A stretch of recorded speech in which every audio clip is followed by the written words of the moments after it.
Chapter 541. When he told her about the flower pot in the long corridor, Arbor immediately remembered. So it's you, this coward. What else can you do besides tattletale? The little stoic's eyes abruptly flared up in anger, and she kicked Hu Yukong in the stomach, sending him tumbling out and crashing into Situyi's low table with a crash. Situyi hastily jumped up to dodge, only to see that unlucky guy pressing down on that table and tumbling to the ground with the table. Hu Yukong's entire body was pressed down by the overturned table, and his legs trembled outside the table.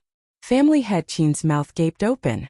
Although he had heard the servants report the formidable aspects of the second young master's valiant maidservant, hearing was one thing, seeing it with his own eyes was another. You.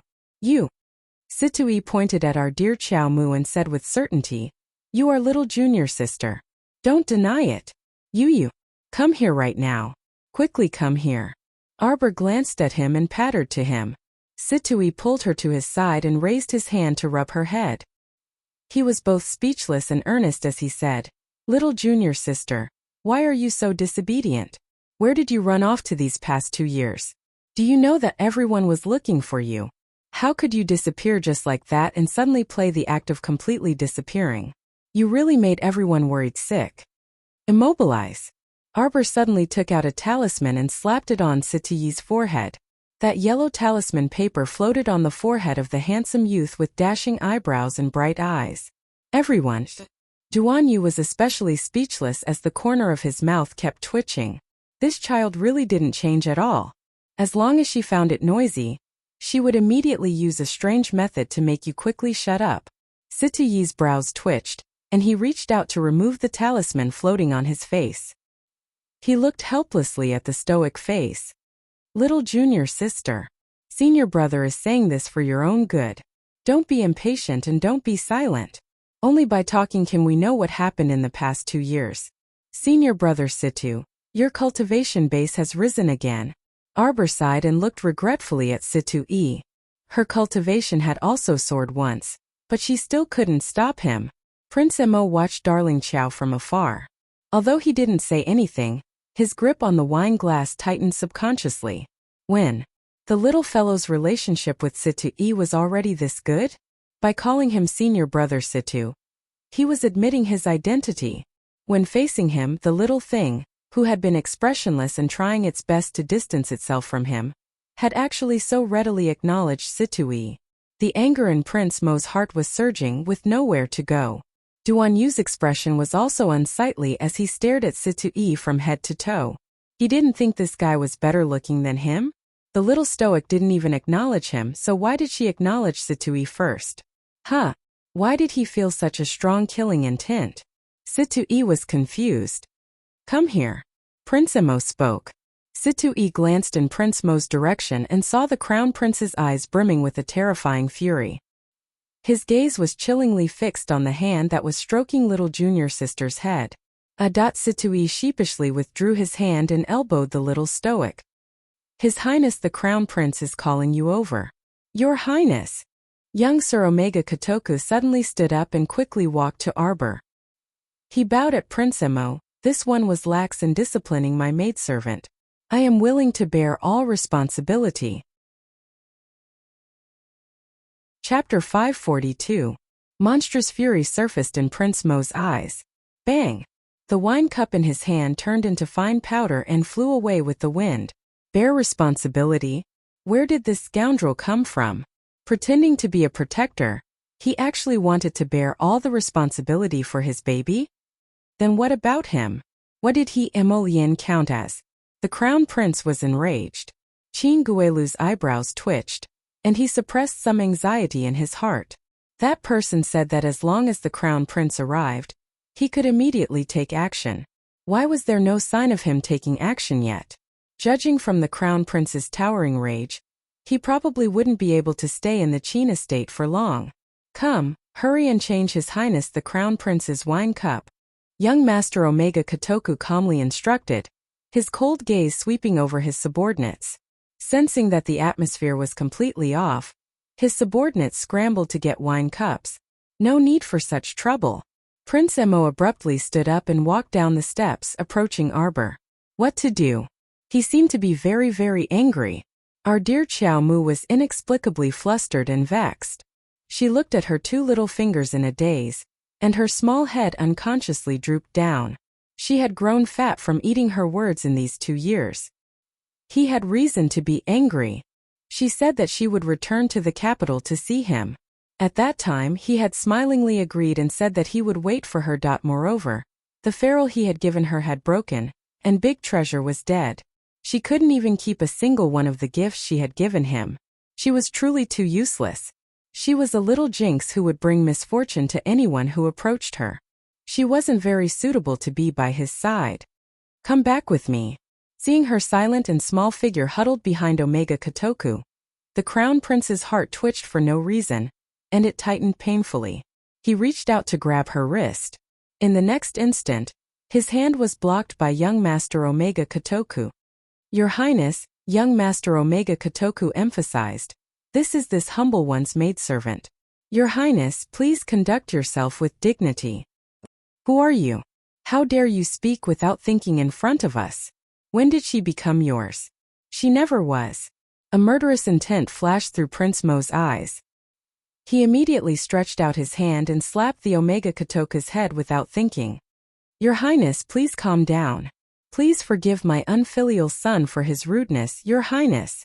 Qin Guelu shouted as his body trembled. When Emo Lian's palm smacked down, he sensed that it was somewhat obstructed by a rather powerful cyclone. This guy's defensive barrier was quite strong. Emo Lian's phoenix eyes contained a bit of killing intent as she coldly swept her gaze over Qin Xian's face. When their gazes met, monstrous waves surged in the depths of their eyes. Prince Emo immediately raised his guard and coldly glanced at the Omega Kotoku. When I first met Darling Qiao, you were still nowhere to be found. Get out of my way. Emo Lian angrily shoved the Omega Kotoku before scooping up a certain dazed person and bringing her to her side. Let's go. Prince Emo angrily grabbed the little fellow's wrist and turned around to leave, dragging her along. His fingers were like an iron clamp around her wrist, so how could she struggle free? Our dear Xiao Mu blindly followed him to the entrance of the antechamber, where she saw a crowd of madams and young misses standing nearby and looking at each other from afar. Originally, the female guest lounge wasn't far away, so they all came out of the female guest lounge out of curiosity when they heard the commotion and saw this scene with their mouths agape. Mom, who is this bitch? Why is the Crown Prince grabbing her hand? Mu Qianqian's face paled as she glared at Arbor in disbelief. How could this be? The Crown Prince had never liked to interact with women, so why was he grabbing that bitch's hand so tightly and not letting go? Chapter 543. All the female guests were currently peeping at the Crown Prince's entourage and whispering to each other when they suddenly heard a blood-curdling scream. Help! Help! A young man's trembling voice approached from afar. Ow! A terrifying roar deafeningly traveled in from outside the reception pavilion for female guests, scaring all the madams and young misses into retreating to the sides. The reception pavilion's door was smashed to the ground with a boom. A young man in disheveled clothes rolled in and fell at the feet of a madam. He didn't care about anything else and wanted to hug the other madam's leg. Help! Help! Help! That madam was so frightened by this impetuous little bastard that she continuously retreated, her eyes filled with rage from embarrassment. When Arbor heard this person's voice, her 2 small brows twitched slightly.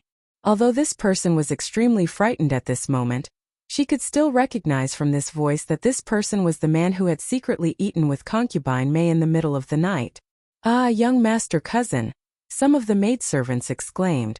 Only then did Arbor understand that this disheveled young man with a flat nose and a round face was Madame Qin Nei Yang's treasured nephew, Yang Jiazhen, who was stained with misdeeds. What was laughable was that he impatiently sought out his uncle's concubine to secretly eat, and even kept his aunt in the dark. It was truly so disgusting that it made people want to vomit. Ow! Another half-naked woman with disheveled hair pounced in from the door. However, she couldn't be called a woman anymore. Her skin had already been replaced by pieces of black, rotting flesh. Her 4 limbs crawled on the ground at an extremely fast speed, and she entered the reception pavilion in the blink of an eye. Black vortexes flickered in her eyes, and her lifeless eyes stared fixedly at her target, Yang Jiazhen. Grinding her sharp teeth, She opened her mouth slightly to reveal the signature product of a zombie, fangs. Oh my god! Why is it a zombie? The hall was filled with chaotic screams, and the ordinary madams and young misses were truly so shocked that they turned pale and screamed continuously. Don't be nervous, everyone, don't be nervous. Calm down and don't run around recklessly. Don't come into contact with this zombie. Qin Guelu was simply about to cry from anger. What the fuck was going on? Why were there so many things happening at his 60th birthday banquet out of the blue? Who could stand up and tell him why there was a zombie in his house? Now that the entire Guanlan city was under martial law day and night, not to mention zombies, even a mosquito wouldn't be allowed into the city. If news of a corpse puppet appearing in the Qin estate were to leak out, it was unknown how many people would be concerned about it. Perhaps the entire Qin estate would be implicated. Could it be that this was the plan that the Lord had in mind? Letting a zombie in to wantonly attack Crown Prince Emo? Would it work? He didn't look reliable at all. Uncle, save me. Uncle, save me. Yang Jiajin was only wearing half of his pants, and half of his foot was broken, as if he had been viciously bitten by a zombie. Yang Jiajin was about to go crazy. He wailed bitterly, and his clothes were disheveled as he crawled toward Qin Guelu, causing the unmarried maidens to spit several times in embarrassment and cover their eyes with their hands. He's been bitten. A few of the young masters cried out in horror. Quick, isolate him, don't let him come over. Uncle, save me. Uncle, uncle. Aunt, where are you, Aunt? Ah, save me. Save me. Roar. That zombie suddenly attacked and pounced on Yang Jiajin's back. Chapter 544. An inhumanly large hole opened in the zombie's enormous mouth, revealing two long fangs that abruptly pierced into Yang Jiajin's neck and kept biting. Yang Jiajin let out a series of wretched cries. Qin Guelu's pupils constricted several times, and he blocked his two sons beside him. Don't go over. Don't go over. Humph. You only have yourself to blame. Arbor suddenly spoke coldly and mockingly glanced at young Master Yang Jiajin, who was lying on the ground and being bitten by the zombie. If she didn't guess wrongly, this zombie was the young lady from a good family that Yang Jiajin had abducted from the jewelry store. She was about to get married, but he bullied her and insisted on forcibly taking her for his own use. After this young lady died, she mutated into a zombie and turned around to seek revenge on him. Truly, karma was very unpleasant. Serves him right. He just deserved to die. Be careful, be careful. She's coming over. Everyone, concentrate your mystic energy and attack. Family head Qin roared angrily and was the first to release a burst of mystic energy, which bombarded the ground beneath the zombie's feet. That zombie's movements were abnormally swift, so fast that it slightly surprised everyone present. Little junior sister, how is this zombie so fast? Situi felt that his little junior sister truly had talent in dealing with zombies. He asked without hesitation, completely not noticing the crown prince's serene gaze. This is a level 4 zombie and already has some intelligence. Look, she can even seek revenge on her enemies. Arbor reflexively answered Situyi's question. Level 4 zombies move faster than normal people. If they bite a level 5 mystic cultivator, they can obtain a portion of their energy and reach the level of a level 3 mystic cultivator at least. What?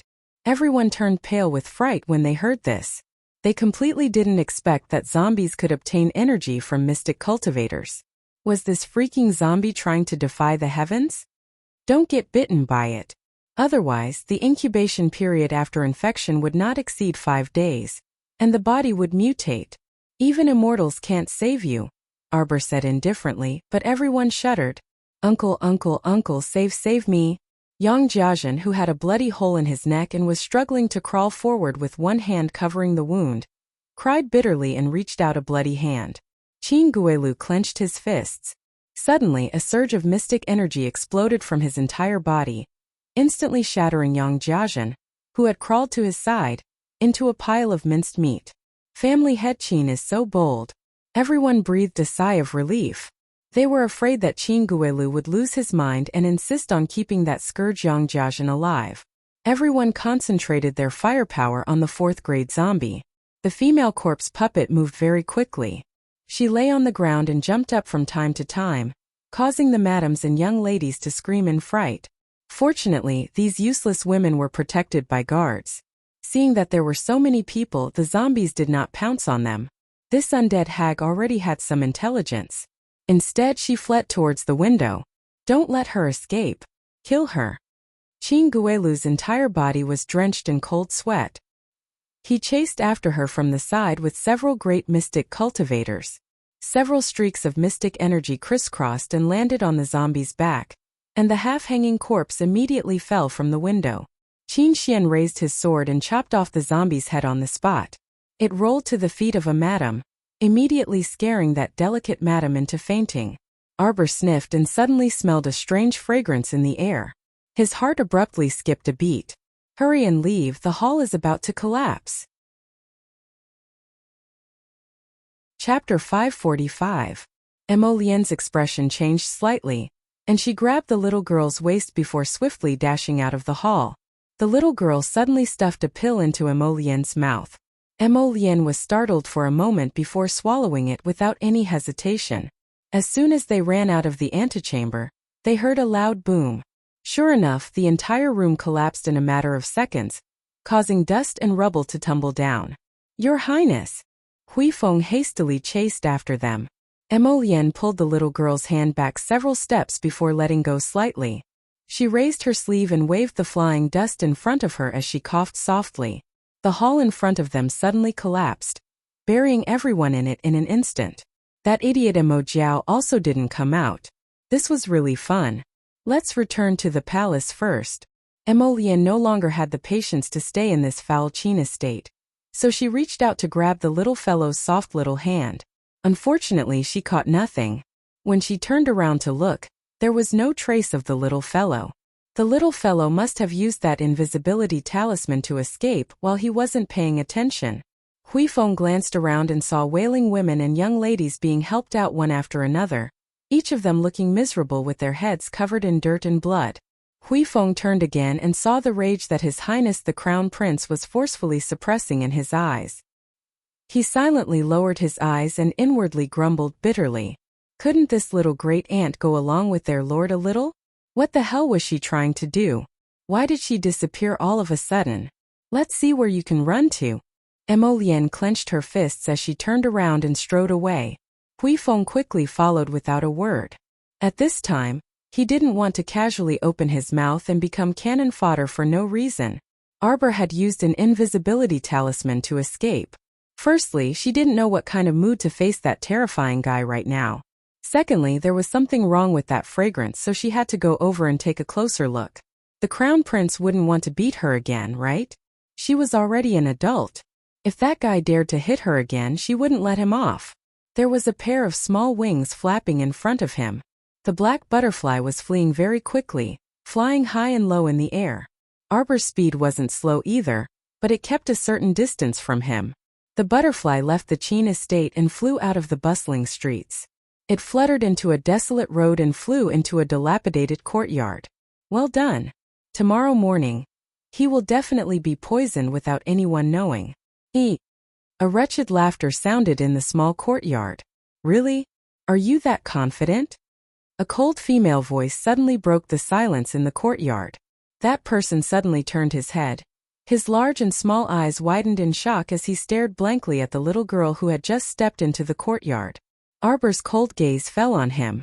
This person was a dwarf and was extremely short. She had never seen him before. He had a triangular head and an extremely ugly appearance. The main thing was that his eyes were big and small, and his eyebrows were one high and one low. His entire face looked extremely unbalanced, and it stung her eyes.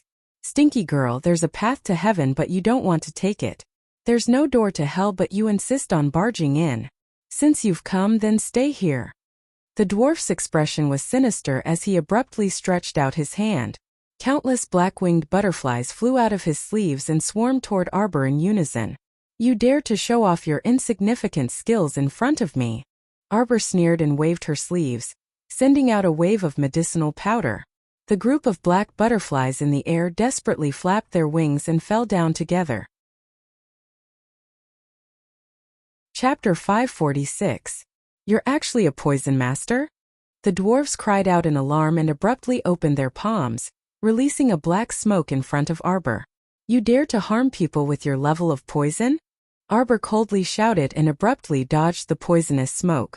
The dwarf's eyes contained a poisonous glint, and he cackled strangely, "Little miss, you're still too inexperienced. Do you think that you can dodge my poisonous smoke as you please? From the moment I release the poisonous smoke, the sky above this area has already been permeated with poisonous smoke, ha ha ha." Halfway through his words, the dwarf suddenly clutched his chest and widened his eyes in horror. He abruptly rolled on the ground and started to convulse. A layer of frost swiftly covered his face and limbs, and even his eyebrows were frozen.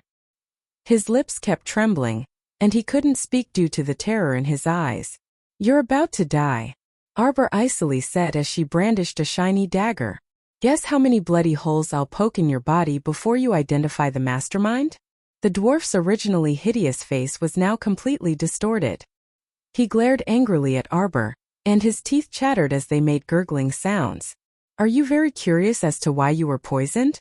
Arbor lightly tapped the dwarf's face twice with the dagger in her hand, and her lips curled into an icy arc. "You can go to King of Hell's palace and ask for a clear answer. Speak, which stinking ditch is Shuntian Prefecture's Luigi hiding in?" "Ah."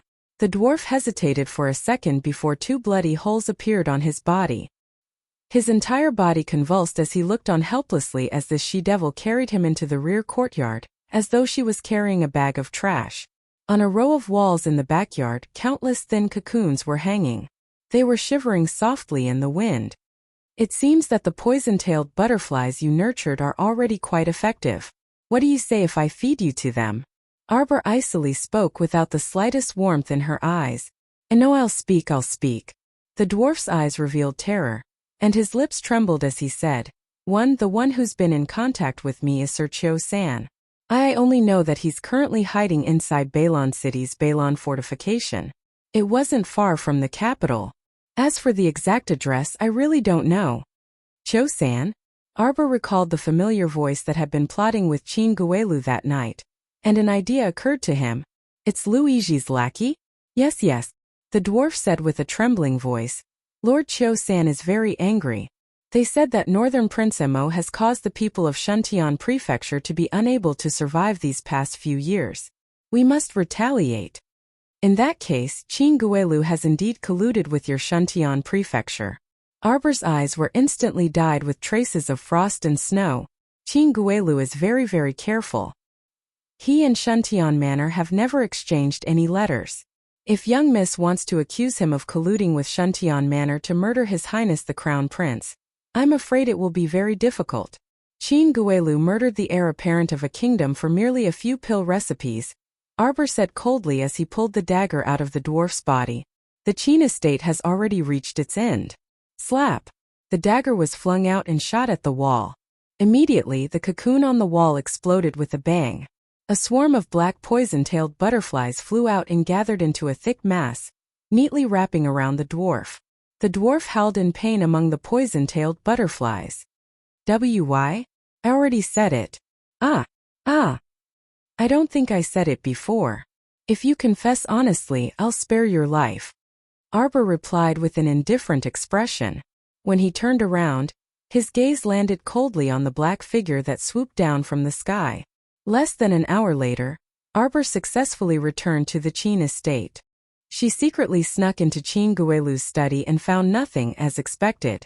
Chin Guelu, this old fox, had already erased everything that he had done. She returned to her room and lay down with her clothes on. She seemed to vaguely see Omega Kotoka's figure swaying outside. He raised his hand to knock on the door, but seeing that she had already turned off the lights, he seemed to give up. The little fellow was a bit frightened after being tormented for the entire day, and she fell into a deep sleep as soon as her head hit the pillow. Chapter 547. She slept very well that night. Unlike usual, she wasn't woken up by the slightest noise. Arbor opened her eyes and felt refreshed. Her breathing was long. But she blinked and rolled over, wrapped in a thick brocade quilt. She stared dumbfoundedly at the thick, bright yellow muslin that fell from above her head. This large bed made of agarwood that was several feet wide was clearly not the one she had in the Chin estate. She raised her hand to touch it. The bright yellow canopy was woven with gold silk and inlaid with jade beads. 2 translucent white jade pendants swayed gently. And this brocade quilt of hers? The little fellow stretched out her small hand from the quilt with a dumbfounded expression. She checked her surroundings and sat upright with the quilt wrapped around her.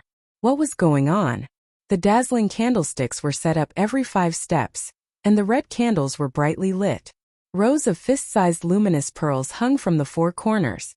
The inner walls of the room were carved with white jade. At a glance, the inside and outside of the room were bright and clear. It was so spacious that it made one dumbfounded. This? How was this a side room?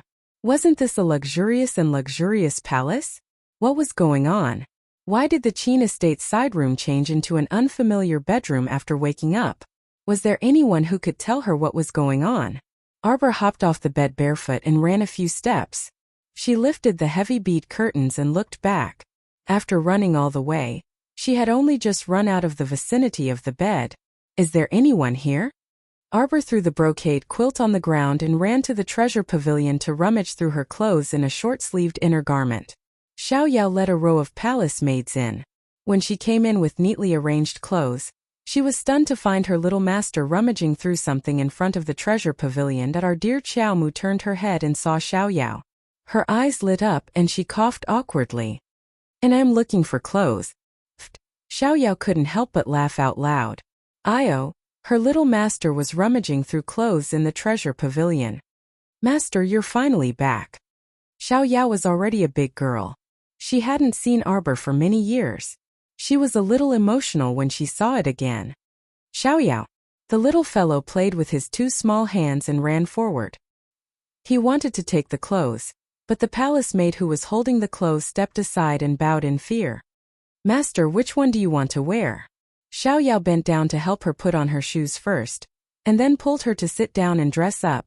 If you don't like anything, Xiaoyao will ask someone to prepare it.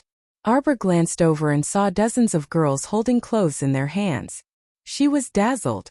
Whatever. Since when was she so particular? He casually pointed at the first girl. That can't be done casually. If Master is unhappy, His Highness will be angry. Xiaoyao smiled as she combed Ji Yunshu's messy black hair. She knew that her little mistress didn't care for a head full of jewels and jades, so she only took 2 light and delicate beads to decorate her hair. Arbor reached out and touched her small face that was so ordinary that it couldn't be found in a pile of embarrassing people. This is the Eastern Palace? Waking up in the palace, even a fool would know what happened in the middle of the night. The little fellow secretly ground her teeth. No wonder she slept so well. The crown prince must have drugged her again and secretly carried her back to the palace. Bastard! Where's that bastard?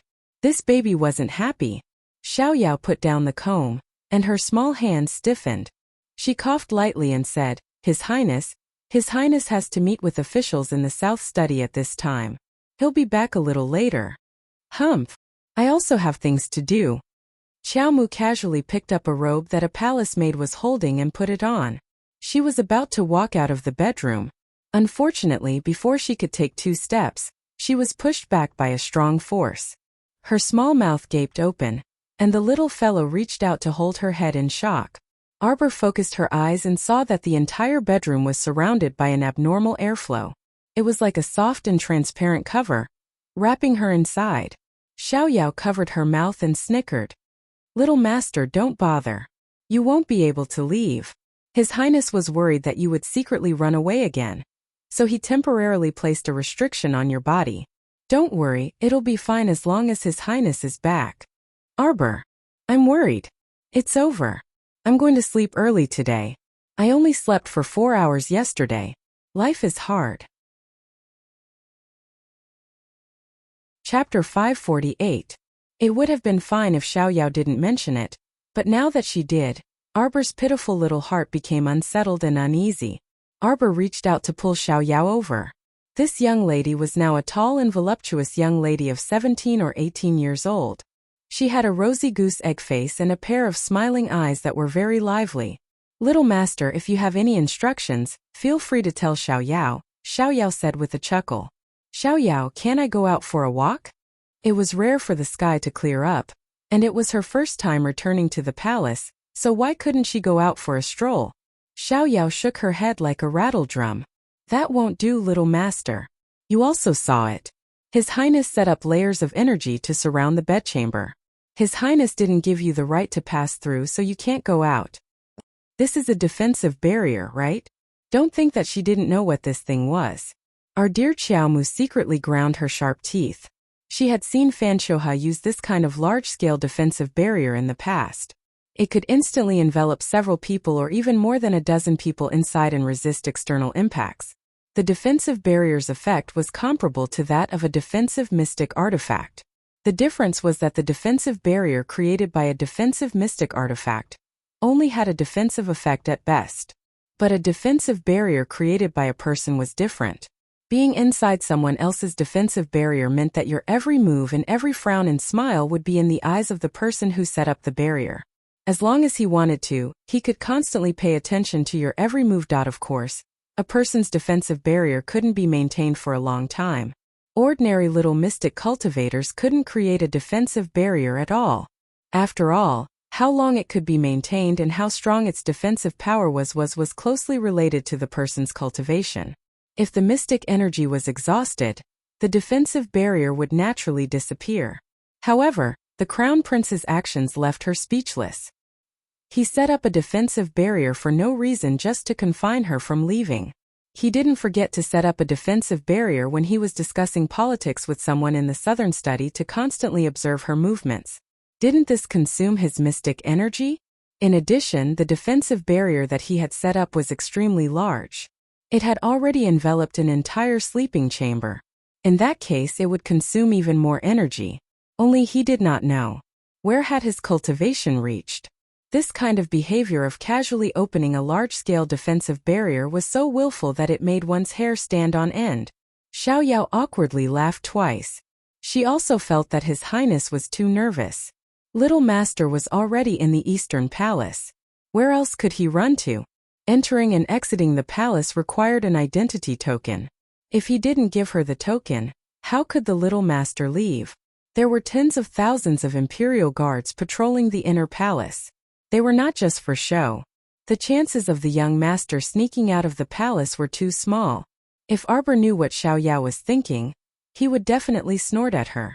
If I use an invisibility talisman, they won't be able to see me even if I sneak up to them. Not everyone's cultivation is higher than this baby's. As long as she was careful and avoided those with top-notch cultivation, how could ordinary guards stop her? Just as the two were talking, Xiao 11, Z walked in with a group of people carrying large chests. Arbor widened his eyes and stared straight at Xiao 11Z and company. Xiao 11Z and company hastily went forward to salute and said respectfully, "Miss, His Highness said that if Miss feels bored, you can read these medical books to relieve your boredom." Chapter 549. A quarter of an hour ago. The old physician in charge of the Imperial Physician Building was sprawled on top of an official box. Both his hands were tightly hugging the box that was under his body. Tears and snot were streaming down his face as he said, "No, no. You can't take these books away. You can't take a single book away. Imperial Physician Chao, I'm just borrowing them for a few days. I'll return them to you later." Xiao 11Z directed the people to move the boxes out. "No. Many of these medical books are hand-copied and limited edition books. There's only one of them, so I won't lend them to you. I can't lend them to you. If they're damaged, who am I going to ask for them?" Imperial Physician Chao held Xiao 11Z's leg tightly. "Return them to me, return them to me." Xiao 11Z's mouth twitched as he pulled his leg away, shouting, "Stop, stop. Imperial Physician Chao, where are your manners? This eunuch is under His Highness' orders to borrow your medical books to read for 2 days. I'll return them in a few days. You old fellow, stop making a fuss."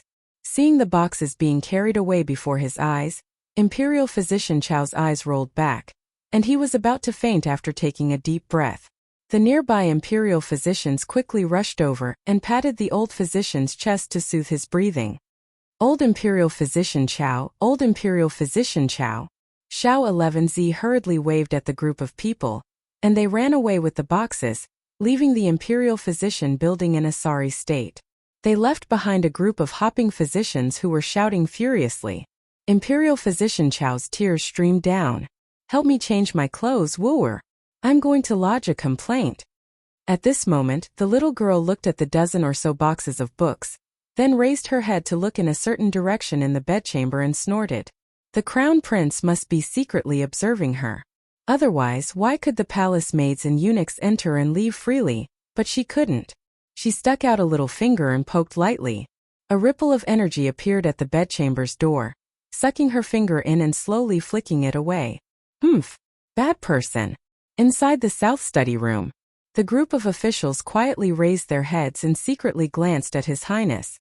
They discovered that the corners of His Highness's lips were slightly raised, and there was actually a hint of a smile in his eyes.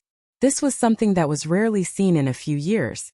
The official who had just reported a piece of bad news and was waiting for His Highness to scold him was dumbfounded. His Highness the Crown Prince didn't get angry. Instead, he calmly gave a few pointers and asked if there was anything else, then had them all withdraw. A few officials who were used to being scolded by His Highness, after coming out of the South Study, expressed that they were not used to it and were unable to accept it. "Lord Song, don't be at your wits' end." From the Crown Prince's words, "I believe that he will personally make a trip to Bailon. I heard that the first batch of seeds has already grown into vegetables. As long as we can grow something, even if it's slow, the bitter days will pass." Just now, the Minister of Revenue, Song Yuan, reported to His Highness that there had been no harvest in the Mo Kingdom capital recently, and the situation was very grim. There were also practically no clean non-mutated fish or prawns to be found in the nearby rivers. If this continued, the grain in the granary would run out in half a year. He originally thought that Her Highness would be annoyed and give him a scolding. However, Lord Song was not scolded. This was too surprising. Setting aside the barren lands in the west, compared to the many countries in the east and south, our northernmost grain reserves can already be considered very sufficient. An official sighed and said, "If not for Her Highness' foresight, it wouldn't be too much to say that there would be starving people in the entire capital every day, and tens of thousands of corpses would be piled up." Everyone nodded repeatedly and walked out in discussion. Chapter 550. Emolian closed the document in her hand and stood up to walk outside. Xiao 11Z wasn't present, so another young eunuch quickly followed behind the Crown Prince. "Young aunt." The Crown Prince's footsteps paused, and he tossed him a piece of paper. "Order the meal to be served according to the menu." The Crown Prince was suddenly being particular. Young Lu Zi was a bit confused, and he followed with small steps. "Your Highness, order the meal to be served in the bedchamber?" Emolian responded and waved his hand to have him leave. Then, he strode quickly towards his bedchamber. A moment later, she arrived at the entrance of the bedchamber. She waved her hand to dismiss the palace maids who were waiting to salute, then quietly walked inside. The little fellow was hugging a small jar of dried fruit and sitting on the brocade couch by the window. There was a thick medical book on her knees, and she would occasionally flip through a few pages. Xiao Yao, who was quietly standing to the side, raised her head to see him enter. She hurriedly wanted to salute him. Emolian reached out to stop her, and with an indifferent glance, Xiao Yao quietly bowed and left the bedchamber, leaving the large space for the two masters. Arbor was engrossed in reading, and her small hand unconsciously picked up a piece of dried fruit and nibbled on it. The vast amount of medical knowledge in her mind overlapped with that in the book. She discovered that many of the medicinal herbs in the book only had different names from the ones in her mind, but their usage were more or less the same. In fact, the things that appeared in her mind from time to time were much more accurate and effective. She had definitely accumulated a large amount of medical knowledge in the past, so there was basically no need to doubt this. After her death in her previous life until her rebirth during this period of time, what exactly happened? Was it during this period of time that she learned medical skills from Master? A thought flashed through her mind, and she suddenly sensed a familiar aura approaching. The little fellow abruptly raised her head, and the thick book in her hand had already been taken away by someone. The Crown Prince was dressed in formal attire, and his long hair was tied up with a crown. He looked a bit different from his usual plain clothes, and there was a hint of sharpness between his exquisite brows. What are you doing? Darling Qiao would get angry whenever she saw him. He had locked her in the room without saying a word, and now that he was back, he was provoking her and snatching her book without any explanation. Mo Lian threw the book to the ground and reached out to lift her up from behind. He whispered in her ear, "Don't you have anything to say to me?" Just as the little fellow stretched out his hand, it was firmly held by him. His entire body was wrapped up by his tyrannical aura, and he couldn't move at all. His little face immediately became a little angry. "In the past 2 years, did you miss me?" His head gently pressed against her slender neck, and he slowly nudged her. Xiao Mu's intuition told her that this fellow was angry, and her entire body stiffened. "Do you want to?" How could he not? When she thought about how his faint, smoke-like figure on the snowy peak had blocked the attack for her and disappeared with a bang, she felt extremely uncomfortable in her heart. She unconsciously bit her pink lips. "Forget it, I don't want to know."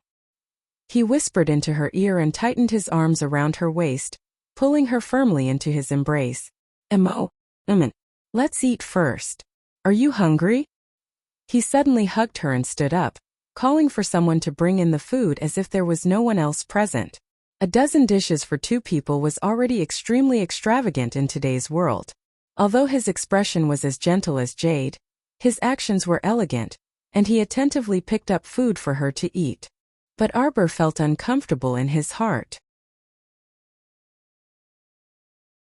Chapter 551. This person was clearly suppressing a bellyful of anger, but he didn't say anything. It was so annoying to look at. "Just say what you have to say." Arbor tossed her chopsticks and said angrily, "I'm not eating anymore." The 2 royal maids who were accompanying them abruptly glared. They had never seen anyone who dared to be so impudent in front of the crown prince. "Rest if you're not eating." Mo Lian stood up and silently tossed his chopsticks aside. He reached out to grab her small hand. The little stoic was instantly enraged. She wanted to fling his hand away but failed. Her eyes were brimming with anger. "You're ridiculous." Crown Prince Mo gazed at her silently. The more he was like this, the angrier the little stoic became. She turned around and ran out of the bedchamber. Mo Lian's figure flashed, and he instantly blocked her path. The little fellow ran without thinking and bumped into his arms. "Where are you going? You still want to return to the Qin estate?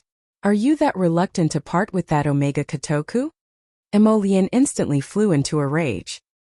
He hugged her and turned her small face to face him. Why did he mention Omega Kotoku for no reason? Arbor struggled with her small arms and legs, but how could she break free? She angrily punched him. "I'm telling you, the Qin estate has already been surrounded. The houses collapsed and so many officials' families were injured. A dangerous level 4 zombie also appeared in the estate. Right now, all of them are under observation. Not a single one can come out." The crown prince grabbed her small chin and stared straight into her black and bright eyes. He roared angrily, "We encountered an assassin in their Qin estate, and Mo Jiao's head was also smashed open. Attacking the royal family is unforgivable. We must confiscate their Qin family." "Fine, we'll confiscate it. Why are you yelling at me?" Our dear Xiao Mu was extremely angry and kicked him. His Highness was used to this signature kick, so he didn't mind it at all. However, the surrounding royal maids and eunuchs were all scared witless, and they lowered their heads and prostrated themselves on the ground. "You're not worried?" Mo Lian's expression eased slightly. "What do I have to worry about? You speak eccentrically all day long. If you're angry, just let it out. Don't hold it in." Arbor angrily kicked him a few times, leaving a row of small footprints on his robe. Mo Lian was instantly angered to the point of laughter. Carrying the little thing in her arms, she parted the curtains and walked into the inner room. She coldly said, "All of you leave. Shouldn't I be angry?"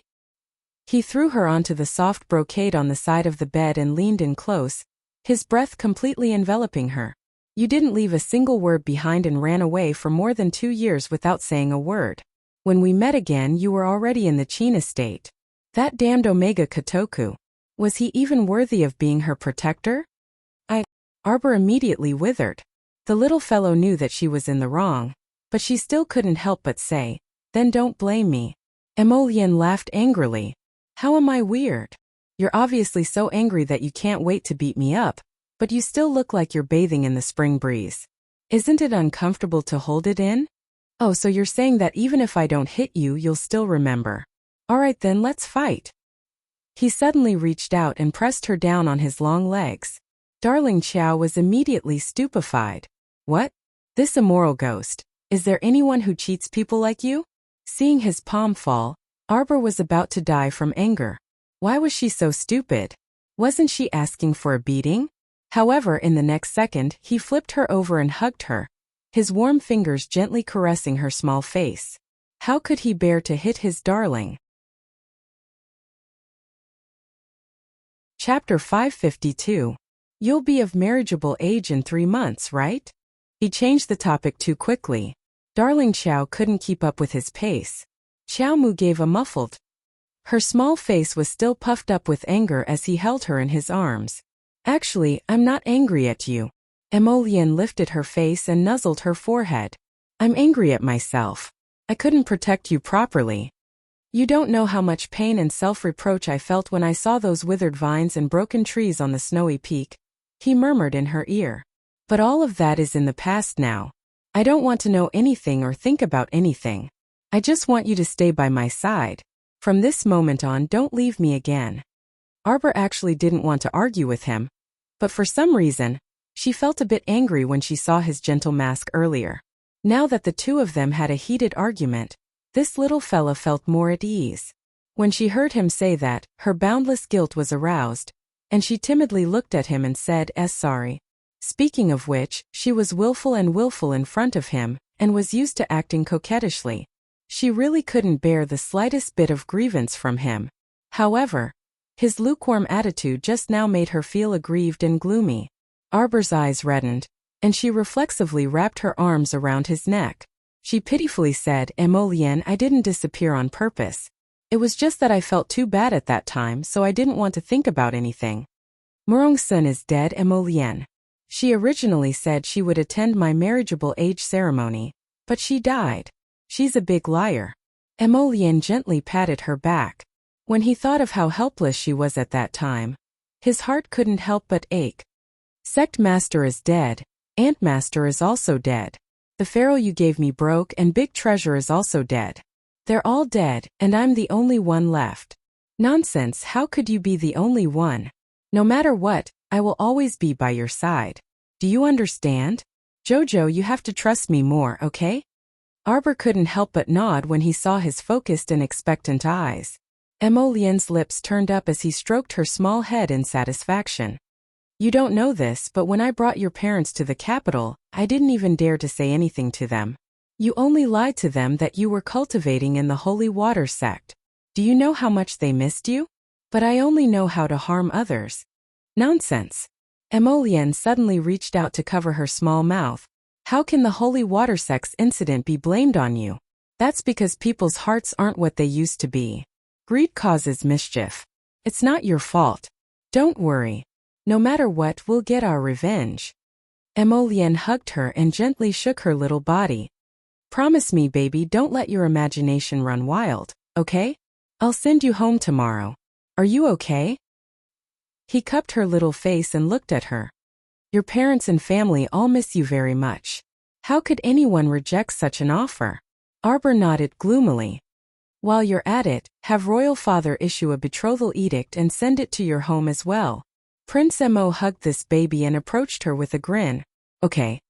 His gentle and persuasive tone and his picturesque features made a certain little person nod gloomily. She didn't have time to think about it carefully. Then she abruptly widened her eyes. Betrothal? Who? Emolian held back his laughter and tapped her little nose before pointing at himself. You and me. Chapter 553. The little stoic's expression abruptly became exuberant. Her small mouth gaped slightly, and she was momentarily stunned. You can't go back on your word. You nodded yourself just now, and you even nodded 3 times in a row. I counted. Emolien's eyes darkened slightly, and his lustrous fingers touched her soft lips. He really wanted to kiss her. A turbulent thought surfaced in his heart, but he forcefully suppressed it. Darling is still young, don't scare her first. It wouldn't be good if he scared her away again. Look, no matter what, we've been together for 7 to 8 years, so we should at least confirm each other's status, right? Prince Mo said as he swayed her small body. Don't be scared, darling. We're just confirming our status, nothing else. He couldn't resist lowering his head and kissing her dazed little face. Soft and sticky, the texture was really good.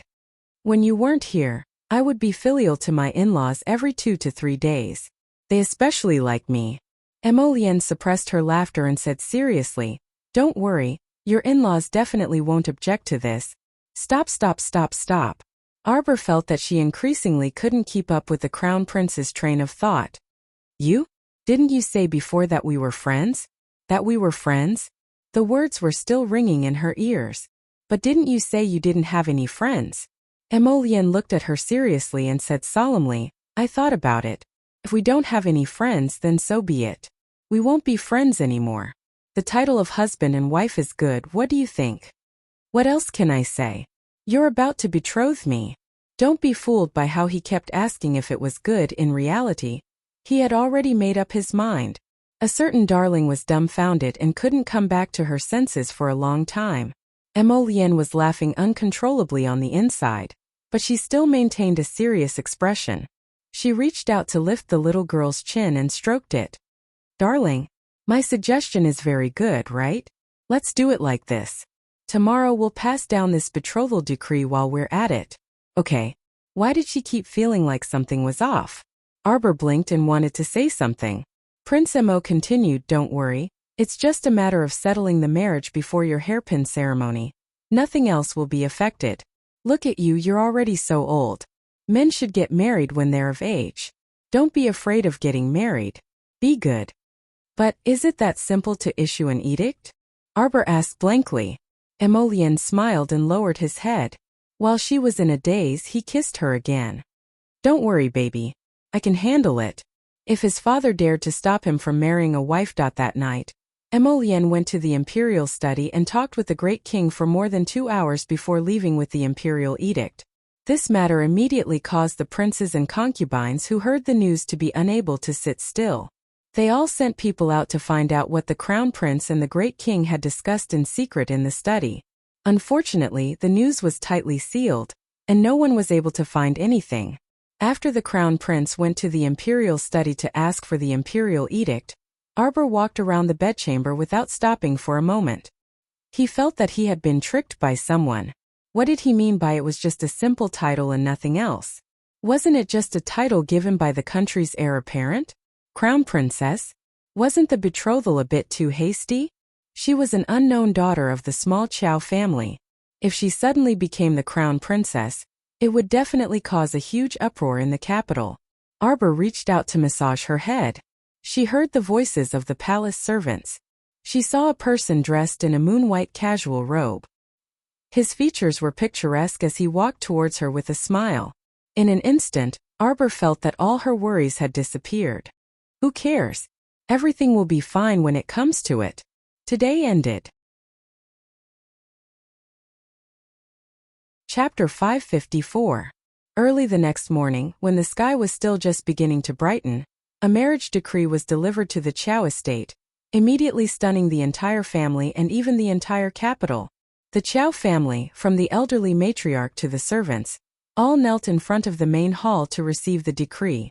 When they heard the edict say, the Chow estate's eldest miss has a gentle, refined, and virtuous character, and is specifically designated as the crown prince's consort, some of the maids and servants who didn't know a certain child very well didn't express anything. They just had dumbfounded expressions. But the elderly matriarch couldn't help but twitch her mouth.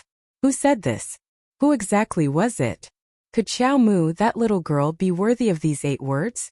Gentle character and whatnot, could you stop joking around? At the end of the imperial decree, it even mentioned Xiao Zhongbang and Wei Ziqin.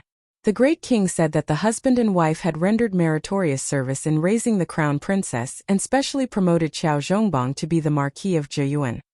His wife, Madame Ne Wei, was conferred the title of a third-ranked noble lady and bestowed a marquis estate, jewelry, gems, brocades, food, and so on. The husband and wife looked at each other in bewilderment. unable to make heads or tails of this. On the contrary, second Uncle Chow immediately poked his eldest brother and gave him a look to quickly receive the decree. Old Chow's eldest son and wife hurriedly kowtowed to express their gratitude and respectfully received the imperial decree. Second Uncle Chow chuckled as he handed the decree delivering eunuch 5 zhang of cloth. Very generous. Nowadays it was more appropriate to give cloth and food than gold, silver and gems. Now that Raimi production was about to stop, the price of cloth also rose steadily by the day. The Mo Kingdom capital was still considered good, and its inventory was still abundant. In some of the other fortifications, the commoners' clothes hadn't been changed for several years, and could last another 2 years with some mending. The 5 zhang of cloth that second Uncle Chow gave could be exchanged for 3 liters of rice, enough for a normal family to live frugally for half a month. Thus, this was considered a generous reward. The decree delivering eunuch beamed as he accepted it, his attitude toward the Chow family much better and his words full of flattery. This residence in the Chow estate had been gifted to them by the Crown Prince when they first entered the capital. However, when the Crown Prince was trying to worm his way into being friends with his parents-in-law, he had never revealed his identity to them, so the couple was still in the dark. After receiving the edict, everyone in the Chow estate hurriedly packed their things and brought their family members, young and old, to move to the Marquis of Zhiyuan's estate. The Marquis of Zhiyuan's estate was located on Minshan Avenue in the Mo Kingdom capital. Just its scale alone was extremely grand, with several courtyards inside. Just the gardens alone were divided into 5 or 6 sizes, with pavilions, terraces, and pavilions. The scenery was superb. Everyone naturally left the largest Nanju garden to the Crown Princess, while the others chose their own courtyards to stay in. The Chow family had very few people. After the entire family moved in, more than half of the Marquis's estate would be empty. In recent years, old Madame Dowager had not been able to do as she wished. After moving into Longevity Court, she hurriedly went to rest. Only Wei Ziqin was left to take care of the household matters, such as arranging the servants and counting the gifts bestowed by the emperor. An hour later, the news of the Crown Princess's betrothal had already spread throughout the entire capital. When Queen Zhao heard that the great king had appointed her precious son to such a baffling family, how could she sit still? She immediately brought along her personal nanny and hurried to the great king's royal study. At this time, the entire Mo Kingdom capital had already exploded into a pot of congee. From the princes, dukes, marquis, and ministers to the commoners picking up rubbish, everyone was talking about, did you hear? The great king decreed His Highness the Crown Prince's betrothal. Chapter 555. The Crown Princess had never seen her in person and had only heard of her name. She had never appeared in front of anyone, but she had already become a hot topic both inside and outside Northern Mo's court. Talisman patrician family Mu Qianqian flew into a rage inside her room and smashed everything that could be smashed into smithereens. When Madame Mu entered and saw the mess on the floor, her brows twitched, and her heart ached immensely. The current situation wasn't good, so food had to be exchanged for things that were smashed. The family's stockpile of food wasn't enough for her daughter to squander like this. Thus, every item that was smashed was one less item. If this continued, this Miss Mu's boudoir would soon become empty.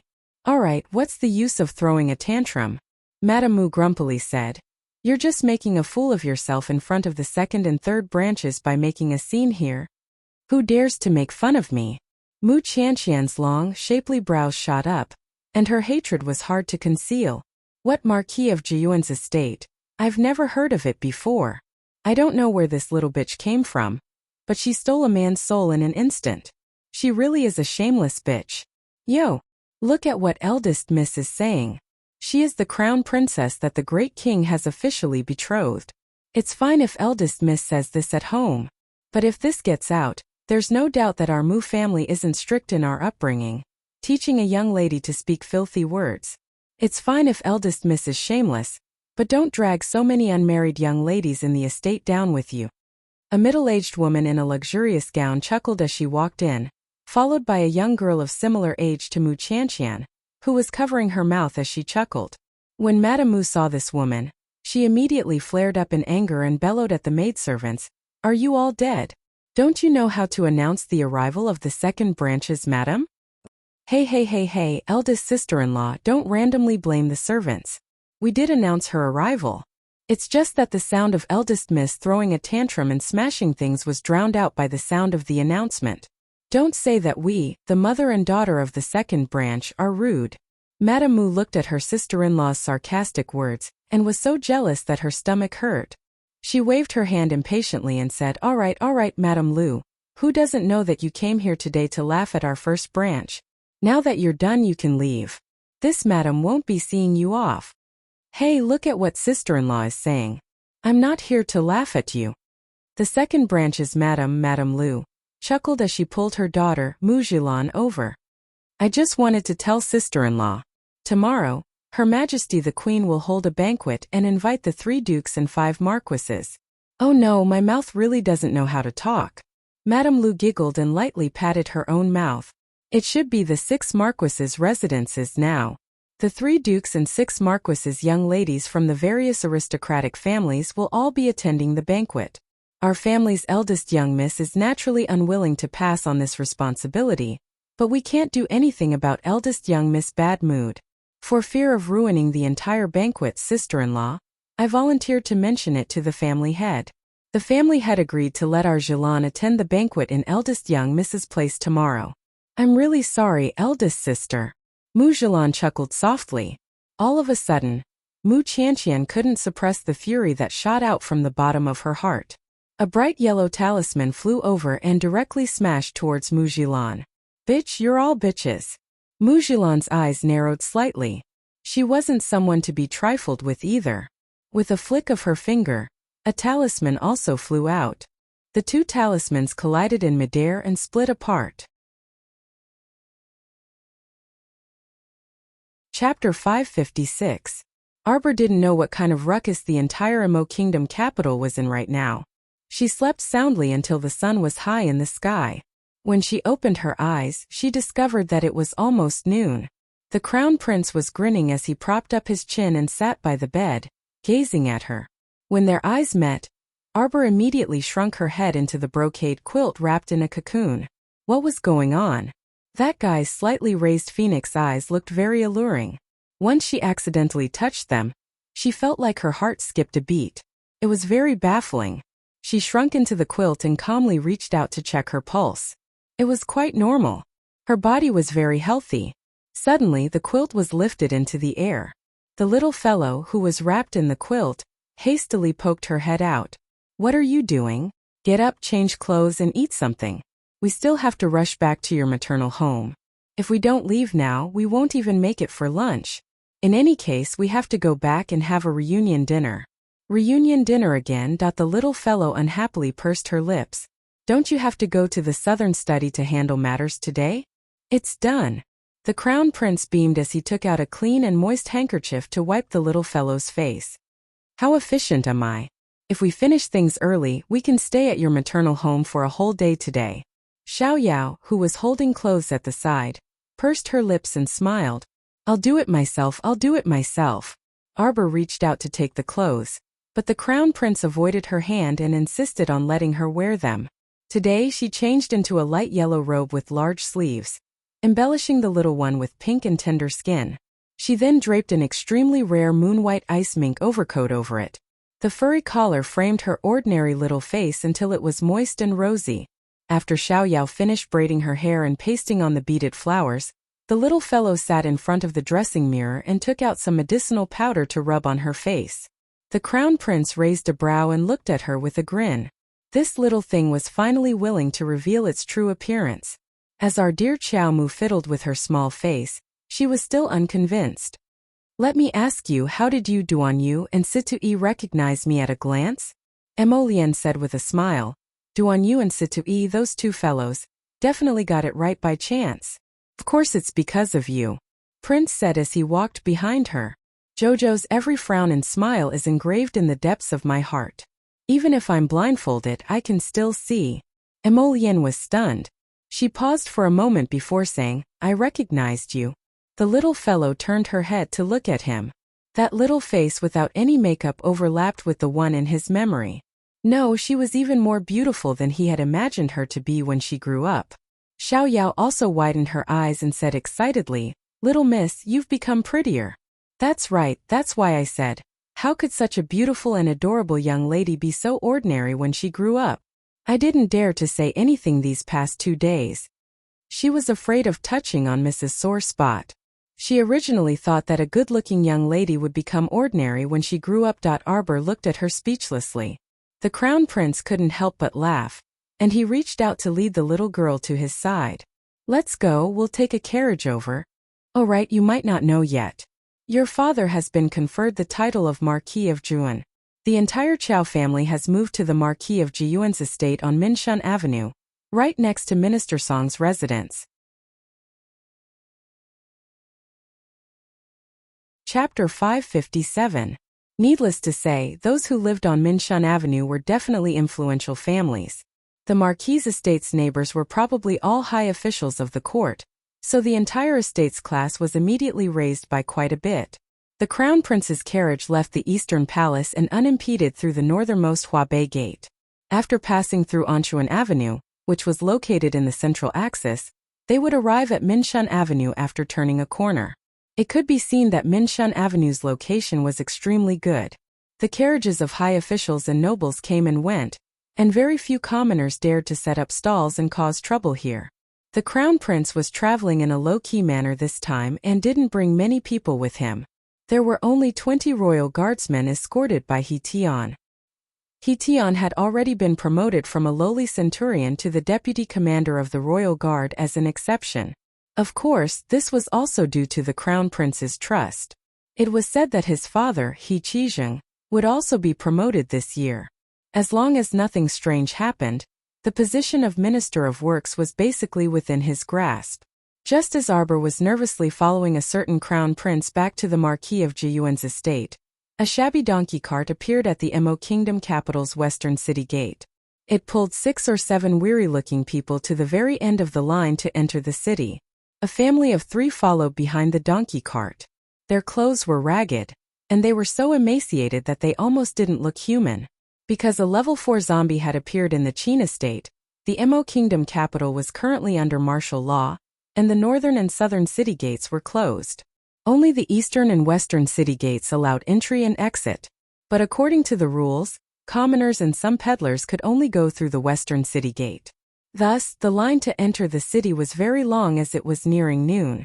In consideration of the commoners, there was no need to pay any fees to enter and exit the Mo Kingdom capital. However, the situation these 2 days was very special, so the speed of inspection and clearance was extremely slow. The Mo Kingdom capital was northernmost largest city, so the quality of the city guards was extremely high. Nothing unpleasant happened, and although the line was long, it was very orderly. The people on the donkey cart kept craning their necks to look at the entrance of the city gate. Their eyes filled with longing. They all had disheveled hair and dirty faces, not much better than the ragged family of 3 behind them. "Auntie Nyo, is what you said true? If I come to the Mo Kingdom capital, will I be able to find Granny and the rest?" The young woman who spoke had a tan face from being exposed to the sun and wind. Her figure was very thin, and she was holding the hand of a 12-year-old son who was also thin and small. His cheeks were so thin that they were sunken in. "Hey, you don't believe me?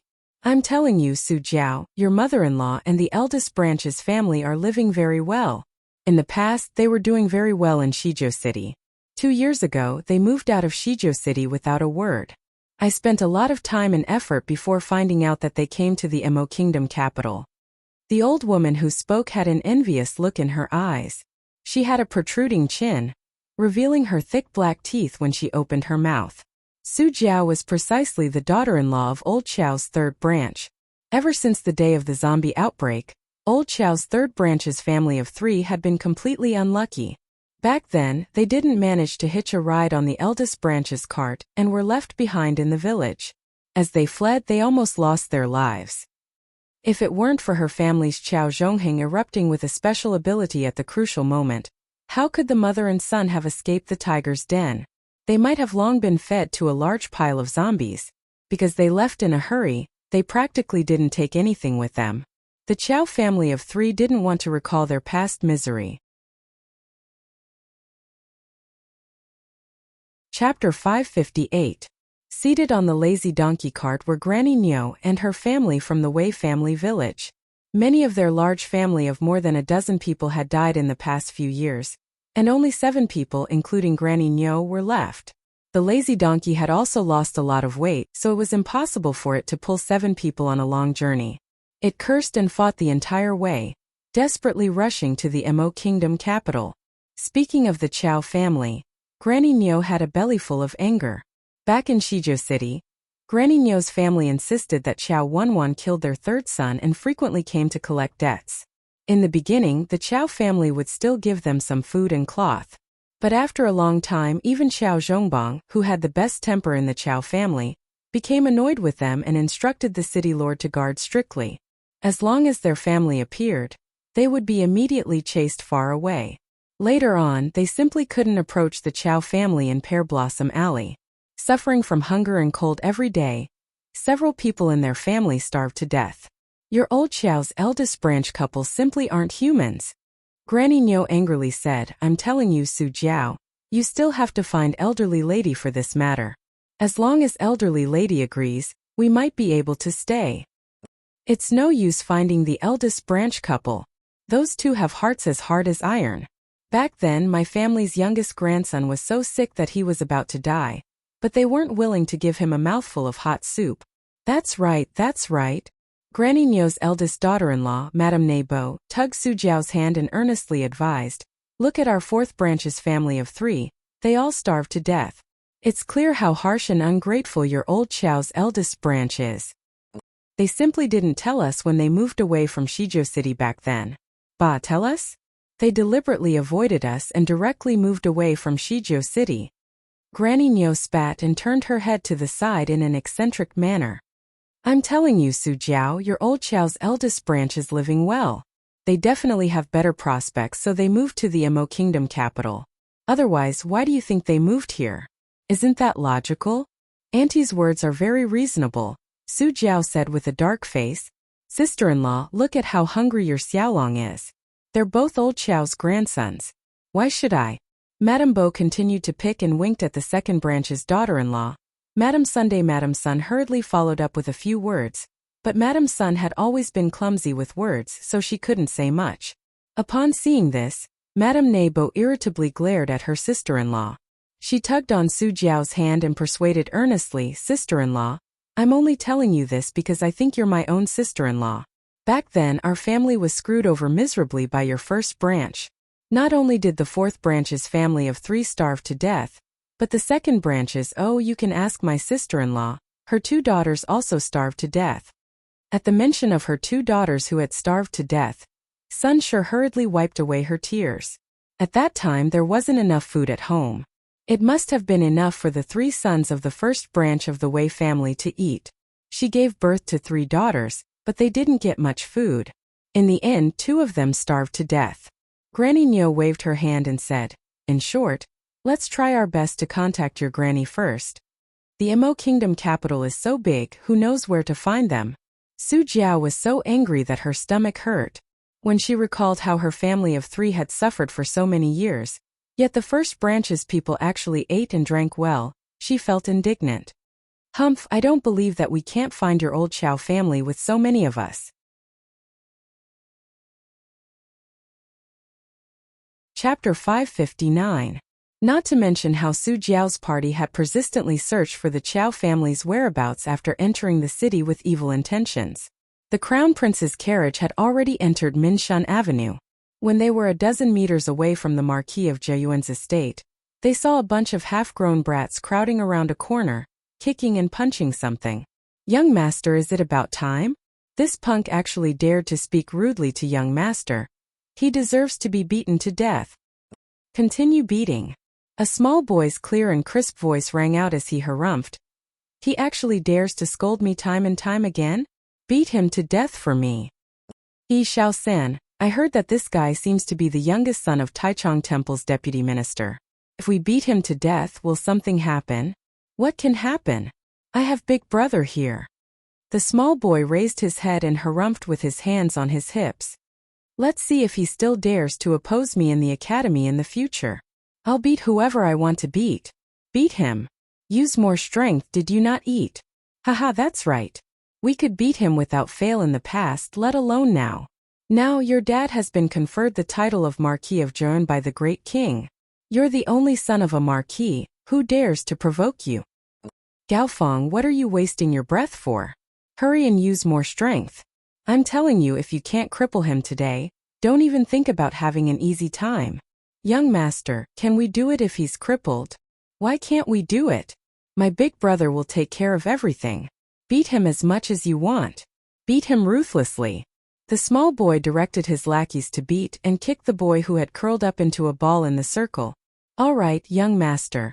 Rest and watch this one exert his strength. Arbor was still in the carriage when he clenched his small fists tightly.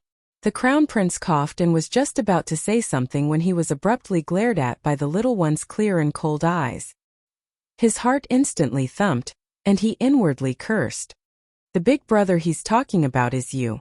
Arbor's lips curled slightly as he asked coldly, Jojo, listen to me. Prince cursed his brother-in-law in his heart. A Xiaosen is still young. Let's teach him slowly. Arbor didn't want to pay any more attention to him. He lifted the curtain with a swish, and before the carriage came to a stop, he jumped down, frightening the coachman. What are you doing? Why aren't you stopping yet? Xiao Mu shouted angrily. The 7 or 8 youths who were beating up the other youths simultaneously stopped and turned around to look. When they saw the young lady in front of them looking at them with her cold eyes, they couldn't help but shiver slightly, intimidated by her terrifying aura. They all huddled together. Arbor's gaze fell on a 7 or 8-year-old boy in the front row, draped in a thick deer fur cloak and wearing a brocade robe embroidered with golden thread. The little boy had red lips, white teeth, and bright eyes. His little face was red from the cold wind, and he was very cute. Looking at the lively little person in front of him, Arbor's cold eyes loosened a bit. You, who are you? Why are you poking your nose into my business? The little boy looked at Arbor with an inexplicable fear in his heart. He opened his mouth, but still straightened his neck and scolded. When the crown prince heard that this was bad, he hurriedly lifted the curtain and stepped down from the carriage. Just as he was about to speak, he heard Arbor laugh coldly. You're so young, yet you don't learn good things. You're acting like a hedonistic son of a rich family. Why aren't you letting him go? She shouted angrily, and the servant who was pressing down the little boy with a bruised nose and swollen face was so shocked that he retracted his hand and subconsciously trembled. Chapter 560. The little boy was also enraged. He stepped forward and kicked that boy with a bruised nose and a swollen face. Placing both hands on his waist, he roared fearlessly, Who is he to you? If you want to stand up for him, you have to figure out who I am first. I'm telling you. In this Mo Kingdom capital, no one dares to provoke me, little tyrant Xiao San. The crown prince sweated profusely from the side. Fuck, you already proclaimed yourself as little tyrant, so what else could the crown prince say? The crown prince wished for nothing more than to go up and cover that child's mouth. He face-bombed and called out, Jojo. He was thinking about how to put in a few good words for his little brother-in-law to smooth over this matter. This child really hit the jackpot today. This child was clearly very obedient in front of the elders on normal days. Why was he so unlucky today? Arbor turned back in anger and glared fiercely at the crown prince. The fury in his heart rushed up from the darkest corner at once. He rushed forward in 3 steps, picked up his little brother with one hand, and slapped him twice on the back without any explanation. These 2 slaps weren't light either. Our dear Xiao San had never suffered this kind of grievance since he was young, and he started crying with a wah. The 2 henchmen beside him were anxious. They rolled up their sleeves, wanting to pick a fight with Arbor as they cursed. What are you doing? What are you doing? You don't want to live anymore? You even dare to provoke the little sir of our Marquis of Zhejiang's estate? Seeing that things were getting out of hand, the crown prince hurriedly shouted, Stop! Our dear Xiao San hadn't seen this lord at first, but when he heard the familiar voice, he turned around and looked like he had seen a relative he hadn't seen in 800 years. He shook his little arms and legs, wailing as he struggled to break free from Arbor's grasp. He raised both hands in Prince Mo's direction and shouted with all his might, Big brother, big brother! "Big brother, save me, big brother." However, his big brother couldn't save him today either. Not only couldn't he save him, but big brother also had a bad feeling. It was very likely that he would be thoroughly implicated by this pig of a brother-in-law. That it was over. The crown prince stole a glance at the little fellow's expression. It was really over. The little lass had gotten angry. That stoic face was already completely filled with fury, and her eyes were even more blazing. "Come with me. Come with me to someone else's house and apologize." Arbor reprimanded angrily. "You want me to apologize to him?" Xiao San jumped up like an angry little animal. With 2 lines of tears on his face, he shouted angrily, "I'm not going. I'm the young master of the Marquis estate. Who does he think he is? His father was just a small government official. I won't apologize to him." The crown prince ran over to cover his brother-in-law's mouth, but it was too late. Xiao Mu had already kicked her younger brother in anger. She was extremely measured in this kick, so it was actually not heavy. It was just that it made our dear Xiao San sprawl on the ground. Feeling especially ashamed, he opened his mouth and started bawling loudly. The crown prince hurriedly rushed forward and picked up his brother-in-law. Arbor ignored him. He reached out and pulled the little boy who was being beaten to his side. He patted his dirty little robe and held his little hand. "Don't be afraid. You're a good child. Big sister will definitely make that bad child apologize to you." That little boy was also a tough nut to crack. He looked to be about the same age as Xiao San, but he didn't utter a word after being beaten to this extent. He didn't even shed a single tear. Xiao San stayed in the crown prince's arms. When he heard Arbor call him a bad child, he immediately refused to comply. He cried and yelled, "I'm not a bad child, I'm not a bad child. Big brother, she scolded me. Big brother."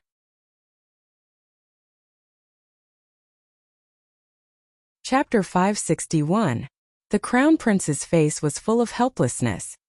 He reached out and lightly pinched his waist, saying softly, "Shut up, this is your sister. Your big sister is back." Little Xiao San's stupefied face was still hanging with 2 lines of tears. His expression was especially comical. The crown prince glared at him, annoyed and amused. He said softly to him, "You've angered your sister quite badly, let me tell you. You have to coax her properly. Otherwise, if you're unlucky, I'll also be unlucky with you." Big sister? The big sister that father and mother often talked about, the one who went to a super large sect to cultivate? Little Xiao San immediately became listless. "Look at how you've beaten him up. I don't believe that this is what mother taught you. Bullying others with your power. Utterly unreasonable." Arbor was so angry that he wanted to go up and beat this stinking brat. The crown prince hurriedly stopped him and smiled apologetically. "Jojo, your brother is still young. Don't hit him, don't hit him. Go away. Don't protect him all the time. Look at how you've taught him. At such a young age, you've earned yourself the title of the capital's little overlord. You've really given old Xiao's family face." Little Xiao San shrank into the crown prince's embrace and looked at his fuming sister in silence, sobbing and unable to speak. "Get down and immediately go to their house with me to apologize. I'm telling you, if you don't apologize today, I'll apologize. Little son is very obedient. He'll definitely go and apologize." The crown prince hurriedly pulled down the little fellow's raised hand and winked at his brother-in-law. "I'm sorry, Ren Hongfei. I won't bully you in the future. In the academy, I'll take care of you." When the little fellow saw the crown prince's expression, he immediately wilted and hurriedly apologized to the little boy with a bruised nose and swollen face. Go to his house. Arbor was so angry that he didn't enter the Qiao estate's main gate. He directly pulled the 2 children into the carriage and turned his head to the side with a sullen face, not saying a word. The crown prince's heart was beating like a drum as he watched. He went up and secretly hooked her little finger, but Miss Qiao threw him away. The crown prince's handsome face immediately turned green. It's over. This time, he was really dragged down by his pig-like brother-in-law. What to do? The crown prince's carriage made a detour to the residence of Ran Pongjing, the deputy minister of Taichung Temple. Ran Pongjing was practicing calligraphy in his study when he heard that His Highness the Crown Prince had come. He immediately called his wife and 2 sons to change clothes and go out to welcome the crown prince's carriage. His mind was in a daze. This official greets your highness. I did not know your highness is coming. Wei Chun did not go out to meet you. Ren Pengjing, together with his wife and son, hastily opened the front door and went out to greet Wei Chun. Compared to the empty Minshun Avenue, the path in front of the Taichung Temple's deputy minister's house appeared to be extremely lively. When the commoners heard that the crown prince's carriage had arrived at Sir Ren's residence, they hurriedly knelt down to pay their respects. Welcome, your highness. Madame Ren was a typical sweet-tempered woman. Although she was anxious when she saw her youngest son being led over with a bloody nose and a swollen face, she didn't criticize him. Instead, she gently brought her eldest son and second son to greet him. The crown prince was a little embarrassed. He reached out and shook Arbor's little hand. This is the crown princess. Our dear crown princess was in a fit of anger. She couldn't be bothered to pay attention to him and slapped his hand away. Ren Pengjing and Madame Ren were astonished for a moment. When they saw the young lady in front of them clearly, they couldn't help but sigh inwardly and hurriedly went up to greet her. Greetings, crown princess. Chapter 562. Qiao San, kneel down. Arbor turned her head and looked at her younger brother sternly. The crown prince, who was despised by his wife, coughed lightly and reminded his brother-in-law that it was best not to anger his sister at this time. Qiao San knelt down aggrievedly and lowered his head. He didn't look like the little tyrant in the academy at all. Arbor led Ren Hongfei to Madame Ren and bowed. Sir Ren and Madame Ren were so shocked that they hurriedly moved away and returned the greeting. Sir Ren, Madame Ren, I'm really sorry. My younger brother was negligent in disciplining him, and beat your son to this state. I'm really worried. Arbor said softly, on the way here, I already examined your son. Fortunately, they are all superficial wounds, so I'll give this bottle of pills to your son. Take the red pills orally and apply them externally. He will recover in 2 days. Crown Princess, you're exaggerating. Sir Ren and Madame Ren bowed. Arbor shook her head. It's my younger brother's fault. Arbor glanced coldly at Qiao San, who was sneaking glances at her, and said, Xiao Yao, go get the ferule. Xiao Yao glanced at the miserable Qiao San and hurriedly begged for mercy. Miss, young master is still young and insensible. He won't dare to do this again in the future. Let's forget about it this time. He'll be 8 years old after the new year. Look at the 8-year-old children in other families. Which one of them is as crafty and undisciplined as him? Where are the books and etiquette that he learned in the academy? Arbor looked coldly at Xiao Yao. Are you not going to listen to what I say? Yes. Xiao Yao immediately shriveled and hurriedly turned around to get the ferule. Madame Ren wanted to stop her, but Arbor stopped her. She turned around and stared coldly at Xiao Senior. Do you admit defeat when elder sister hit you today? Elder sister, I know I was wrong. Qiao San looked fearfully at the cold ferule and looked pleadingly at the crown prince who was standing at the side. Prince received his brother-in-law's gaze and hurriedly reached out to pull Arbor's small hand.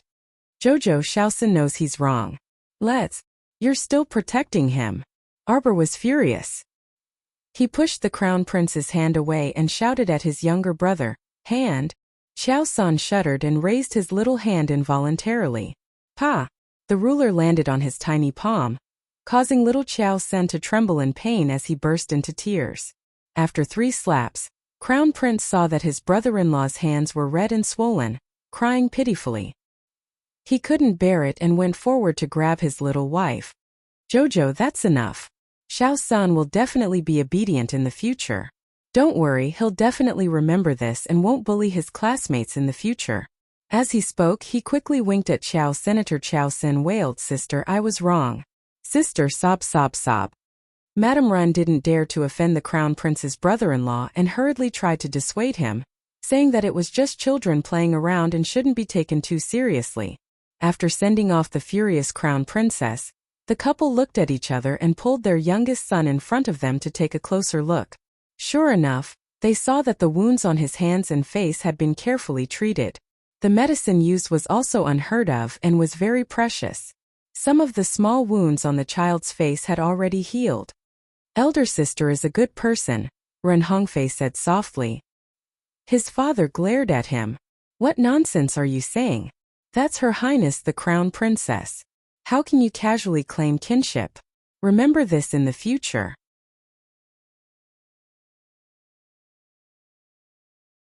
Chapter 563. After going back and forth, they didn't even have time to drink a mouthful of water, let alone have a reunion dinner. By the time they returned to the Chow estate, it was already past lunchtime. It was already afternoon. Jojo, don't be angry. The Crown Prince hastily corrected his attitude and admitted his mistake as soon as he got on the carriage. He then gave his brother-in-law a meaningful glance. Our dear Chow Sen was someone who knew when to yield and when not to. When he saw that his all-powerful older brother had to carefully curry favor with his older sister, he knew that he couldn't afford to offend his older sister. He hastily reached out to hug his older sister's leg and wailed, "Older sister, I was wrong. Older sister, please forgive me." He had always maintained the image of an obedient and clever child in front of his family's elders. Wei Ziqin and the others were completely unaware of his nickname as the capital's little tyrant. When this little fellow first arrived in the capital, he wasn't that daring. It was mainly after experiencing a few incidents that he realized his older brother was especially capable and powerful, so he started to become increasingly fearless. As long as he suffered any grievances, he just had to cry in front of his older brother, and the matter would immediately be resolved. At first, there were still people who dared to bully him in the academy, but later on, not only did they make a detour when they saw him, but they were also especially fawning over him. When they saw him, they would call him Little Young Master Chow and were extremely respectful. He would go to his older brother for anything he wanted. If he got into any trouble, he would also go to his older brother. His older brother would run over to his house every 2 to 3 days, and he would bring a lot of gifts every time he came back. He basically allowed the little fellow to take whatever he wanted. In addition, he was the only male grandchild in the entire old Chow family, so old Madam doted on him a lot. Sometimes when Wei Ziqin wanted to scold him, old Madam would protect him. This child's one sentence had the effect of hundreds of people responding to his call. Chow Sun was young and lived an arrogant and luxurious life. How could his little tail not fly to the sky? Now he finally knew how terrifying his older sister was. If he offended his older sister, even his older brother couldn't protect him. Thus, this older sister was very powerful. He was young, but he knew how to read people's expressions. When he saw that his older sister's expression had softened, he cried even harder and begged for mercy. Arbor didn't want to beat him up. She just recalled her previous life. She had a good younger brother who was raised crooked by Wen Rowan and became a hedonistic debauchee. He would fight with others in the brothel all day long and was beaten to death at the age of 16. Thinking of this, she turned her little head away and looked out the window with reddened eyes, not saying a word. The Crown Prince's heart skipped a beat. He hurriedly reached out and hugged the little one. His heart was filled with regret and sadness.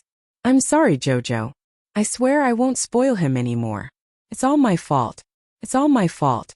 It's all because I've always been obedient to him. That's why he's acting so lawlessly. Don't be angry with yourself. Just hit me." The Crown Prince took her small hand and patted his chest. "Hit me hard." Xiao Mu turned her head to glare at him. This really was a peerlessly good brother. Little did she know that the Crown Prince was also tricked by his brother-in-law. His brother-in-law was usually well-mannered and well-behaved in front of him. He didn't live in the Chow estate and would usually come and go in a hurry. He would visit his parents-in-law and leave a gift before leaving. He was only a 7 or 8-year-old child. How could he know that this kid was so crafty and usually put on an act?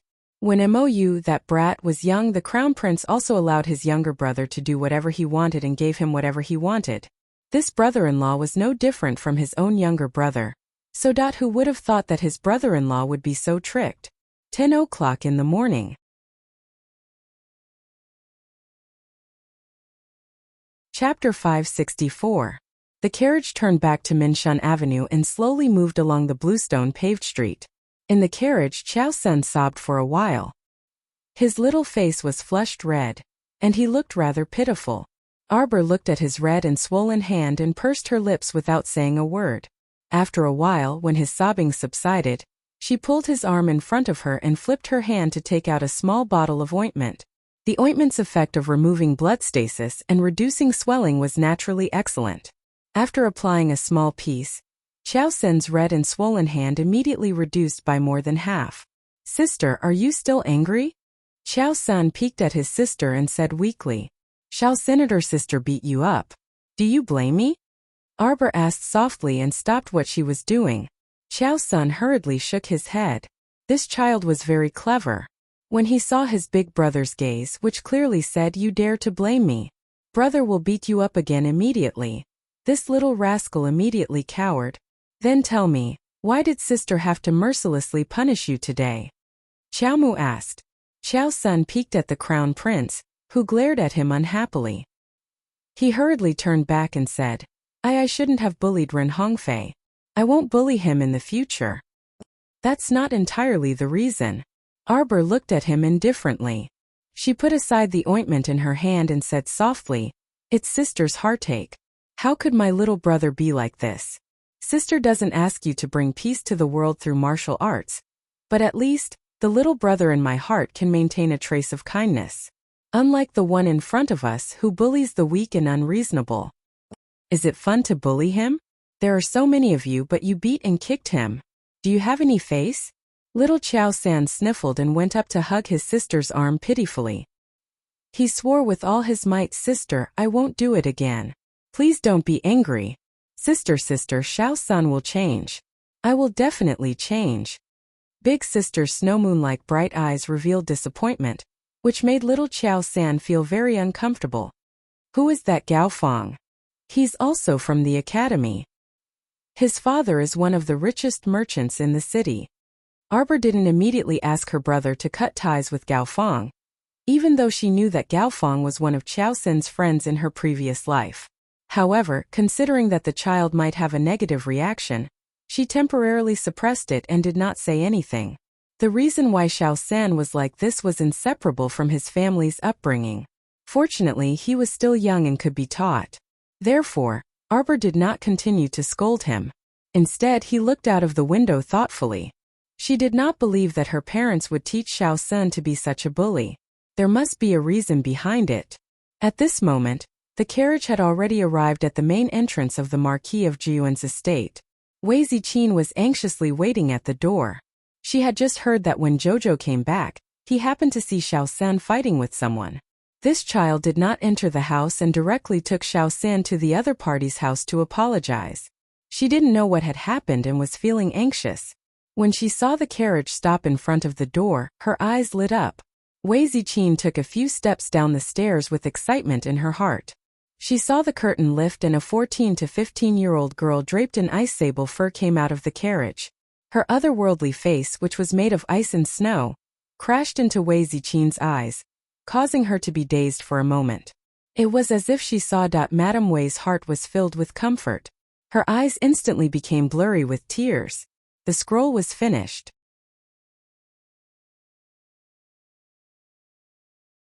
Chapter 565. With a glance, Xiao Mu saw her mother standing at the entrance, and the corners of her eyes and forehead had clearly increased with fine wrinkles. In an instant, Arbor's heart was filled with longing. She quickly walked towards her mother, walking faster and faster until she was sprinting. Wei Ziqin also hurriedly ran down the steps. She shook off the hand of a servant girl who wanted to support her and ran towards her daughter with open arms. "Mother!" Arbor rushed over and was immediately pulled into Wei Ziqin's arms. Wei Ziqin reached out and patted her on the back. With tears in her eyes, she scolded, "You stinky child! Tell me, what did you tell mother when you left? You said that you'd be back in 3 years if you were fast. What about now? How many years has it been? How many years have you not been back? You haven't even written a letter in 2 to 3 years. You're deliberately making mother worried to death. You child!" "I'm sorry, mother." Arbor raised her head with red eyes. She acted coquettishly in her mother's arms and said pitifully, "Something happened and daughter couldn't make it back in time. Look, you're going to be a girl of marriageable age soon, but you're still acting coquettishly in mother's arms." Wei Ziqin smiled through her tears and reached out to poke the little girl's forehead. When she looked up at Mo Lian, who was quickly following behind, Her face was filled with embarrassment. Little Mo, I've made a fool of myself in front of you. How could that be, Auntie? Let's talk inside. Okay. Jojo's father and second uncle still don't know that Jojo is back. Come, let's go inside first. Wei Ziqin held her daughter's hand and looked at Prince Mo with regret. Crown Prince Mo found his mother-in-law's regretful gaze very strange no matter how he looked at it. What a pity. Wei Ziqin sighed in her heart. She didn't know what was wrong with the great king of the Mo kingdom. Why did he suddenly decree a marriage for his daughter? Otherwise, she would have thought highly of Xiaoma. Xiaoma was a mature and steady child with a good temper. Most importantly, he was filial. It was hard to find such a good boy. Although he was a few years younger than their daughter, he was older and could dote on her. Besides, the two of them were a match made in heaven and could be considered childhood sweethearts. The couple knew Xiaoma well, so they could rest assured leaving their daughter in his care. It was a match made in heaven. But now although her daughter was about to be of marriageable age in Wei Ziqin's eyes, she was still too young. The palace was also a place full of trouble, so how could she bear to harm her own daughter? However, the king's orders could not be disobeyed. Ever since that strange imperial edict was issued, Wei Ziqin had not eaten much for lunch. Her heart was filled with anxiety. Arbor snuck a glance at the crown prince, then turned and waved at Xiao San, who was alighting from the carriage. Xiao San skipped forward in small steps, his head shrinking back slightly. When Wei Ziqin saw this naughty and mischievous youngest son, her face turned stern. Xiao San, what were you doing at the door just now? Why did you anger your eldest sister the moment she returned? Xiao San immediately hugged his mother's thigh. Mother, elder sister has already forgiven Xiao Senior. Aya, little young master, what happened to your hand? A servant girl with a delicate face and a tall figure quickly walked out from Wei Ziqin's side. She bent down and picked up Xiao San's small hand, softly saying a sentence. Wei Ziqin's gaze landed on her youngest son's hand. Although most of the swelling on Xiao San's hand had disappeared, it was still a little red. Just didn't look as frightening as before.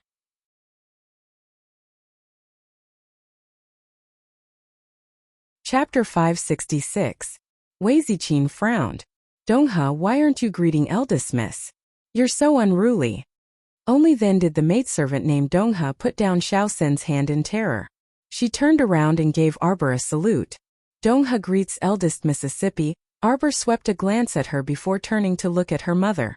Wei Ziqin smiled. You haven't returned for many years, and you don't know that there are many new people in the family. Let's go in first. Little young master, does your hand still hurt? Donghe followed behind and asked softly. Little young master must be tired. This servant will carry you in. Little Xiao San was just about to lie down on Donghe like in the past, only to see her eldest sister abruptly turn her head. Her clear and cold eyes abruptly glared at that servant girl. Let go. This furious shout immediately gave Donghe, as well as the two manservants guarding the door, a huge fright. Donghe seemed to have been bitten by a venomous snake as she hurriedly retracted her hands. Can't you walk by yourself? Arbor was impatient with this kind of young master and young miss behavior. She looked coldly at the maidservant named Donghe. How old are you already? What kind of person are you to hang out with all these dubious people all day long? The eyes of the dubious maidservant Donghe immediately reddened from grievance. She gritted her teeth and lowered her head, concealing the unwillingness in her eyes. Walk properly. How many times has mother told you that you should be scolded by your eldest sister if you don't have proper manners? Wei Ziqin patted her son in annoyance and pulled him into the house. Little Xiao San obediently stepped into the house by himself. Steward Chongzai, who came after hearing the news, greeted eldest miss with a face full of smiles and then followed along. Seeing many unfamiliar faces along the way, Arbor couldn't help but frown. Mother, why are there so many idle people in the house? Idle people. At the corner of Chongzai's mouth twitched. Sure enough, little master didn't like those extra servants. Wei Ziqin looked at her daughter in amusement. The mother and daughter pair held hands and walked affectionately toward the main hall. Actually, it's not that many people. Your grandmother likes the house to be more lively, so she bought more than 10 servant girls. Your grandmother left 2 servant girls to accompany her and chat with her. All in all, our Chow family has a total of 21 people. Compared to the rules of a normal manor, there are far fewer manservants and maids. Wei Ziqin said to her daughter in a kind manner. Arbor turned his head and glared at the crown prince unhappily. It must be this fellow who sent this and that every 2 to 3 days, making the family very rich. Otherwise, how could father and second uncle go out to do missions from time to time to support such a large number of people? Speaking of which, these idlers were mostly supported by the crown prince. Prince stepped forward innocently and hooked Arbor's little finger. Jojo. Auntie was right. There weren't many new servants in the house. Now that the courtyard is so big, it's troublesome to take care of it. You don't want Auntie to work too hard, right? Arbor snorted and turned his head away, not wanting to pay attention to him. Wei Ziqin, on the other hand, was somewhat alarmed. She hurriedly stepped forward to separate the two people's hands, looking at her daughter with a face that wanted to say something but hesitated. Chow chow chow, mother has something to tell you. Crown Prince was baffled. He didn't understand why his mother-in-law had stepped forward to break up an affectionate couple. Mother, tell me. What is it? Daughter, this morning, the family received an imperial edict. The great king somehow betrothed you to the current crown prince. Tell me about this. AI. Wei Ziqin sighed.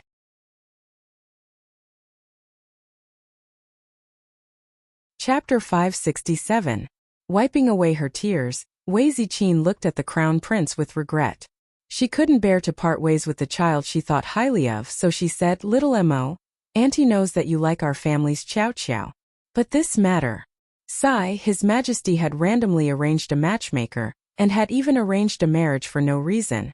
Men and women are different, so don't get too close to our Jojo in the future. Arbor's mouth twitched. The crown prince was dumbfounded and hurriedly said, No, Auntie, that. I know. Wei Ziqin interrupted him and sighed. She took Emolien's hand and patted it familiarly. Acting like an elder, she said earnestly, as subjects, It's not appropriate for us to say anything about the great king. But there aren't any outsiders here, so I'll tell you in private. This great king is too reckless. What do you think our Jojo has to do with the crown prince? Our Chow family has always been a small family, so I can't figure it out. Where did the great king's decree come from? The crown prince. The crown prince cast a pleading look at Jojo. You should tell your mother. Xiao Mu didn't say anything and even tugged at her lips as she rolled her eyes at him that said, Do as you see fit. She then walked forward while holding her mother's arm. Mom, don't worry about that crown prince. Let's go see Dad and second uncle first. This child, it's fine if you talk about it at home. But don't do this when you're outside.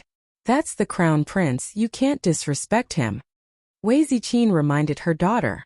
The crown prince felt an inexplicable sense of danger. Would his mother-in-law fly into a rage when she found out the truth and chase him out in a fit of anger? What's going on? Why am I so unlucky today? What's happening today? The group entered the main hall. His father, Qiao Zhongbang, and second uncle, Qiao Zhongxing, who had heard the news, quickly strode in. Jojo, you're finally willing to come back from the sect. Qiao Zhongxing laughed heartily as he strode towards his niece. Daughter. Qiao Zhongbang also hurriedly ran over with a joyful expression. Father, second uncle. Arbor glanced at the two of them and saw that their cultivation bases had both risen slightly. Second uncle was now a level 4 peak body cultivator, while father's cultivation had reached the phenomenal success of level 7 mystic cultivation.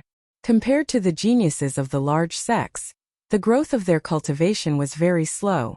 As time passed, it would be more difficult for them to grow. If he could find the time to refine some Xian breaking pills and body tempering pills, they could help the two of them break through 1 or 2 levels. Daughter, it's good that you're back. Look, you've lost a lot of weight. Your mother has been nagging me about you every day. When you come back, stay at home and let your mother nourish you well. When the crown prince heard this, he immediately had the urge to grab his wife and run away. If she had known earlier, she wouldn't have sent the little fellow back so quickly. Now that he had entered the house, he couldn't go back. Older sister. Everyone was chatting when a shout came from the door.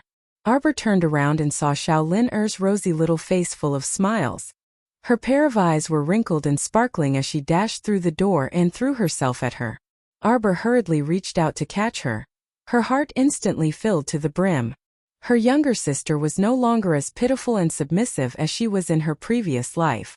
This little face in high spirits was really beautiful. Older sister, you're finally back. Xiaolin was nearly 11 years old, and no longer looked as chubby as when she was young. Now she was a slender little girl.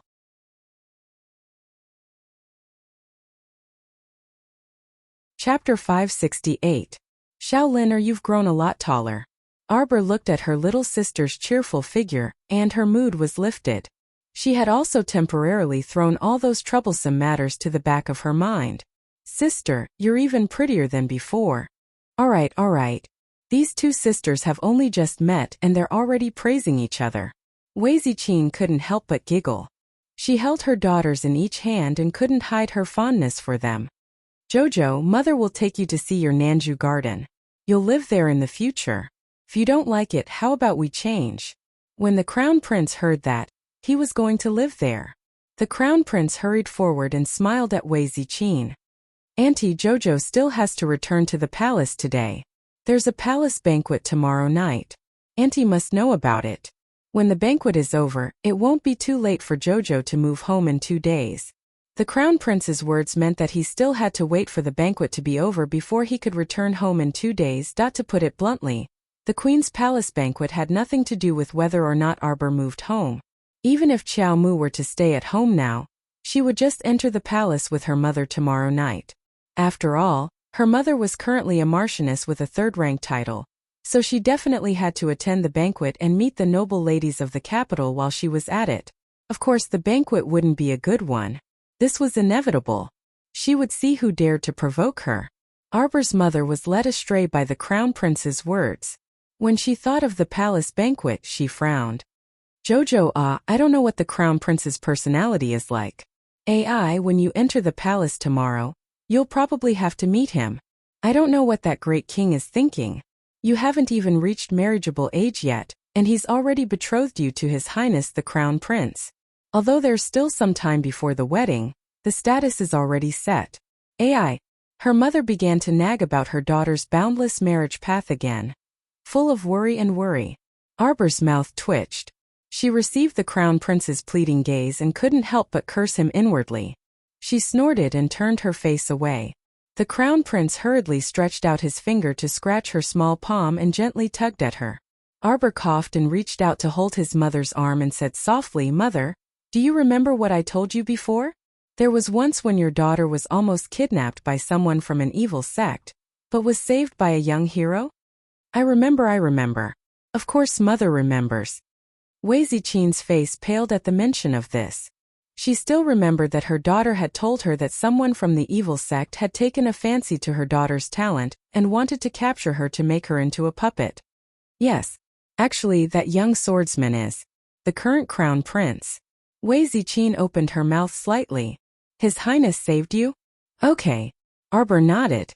Wei Ziqing said gratefully. Then mother must properly thank His Highness the Crown Prince when I enter the palace this time. At this moment the incompetent brother-in-law standing at the side spoke up. Big brother, didn't Ren Hongfei's parents just call you Your Highness the Crown Prince? Why should mother enter the palace to thank you? Can't she thank you now? Wei Ziqing abruptly turned her head to look at the slender and elegant young man. Her pair of eyes were already wide open. Emolien. Xiao Zhongbang suddenly slapped his thigh. This little Mo was called so coherently that no one had thought about it. Actually, that child Emolien seemed to have revealed her name the moment she entered the door. Wasn't the current world surnamed Mo? First 5 o'clock at night.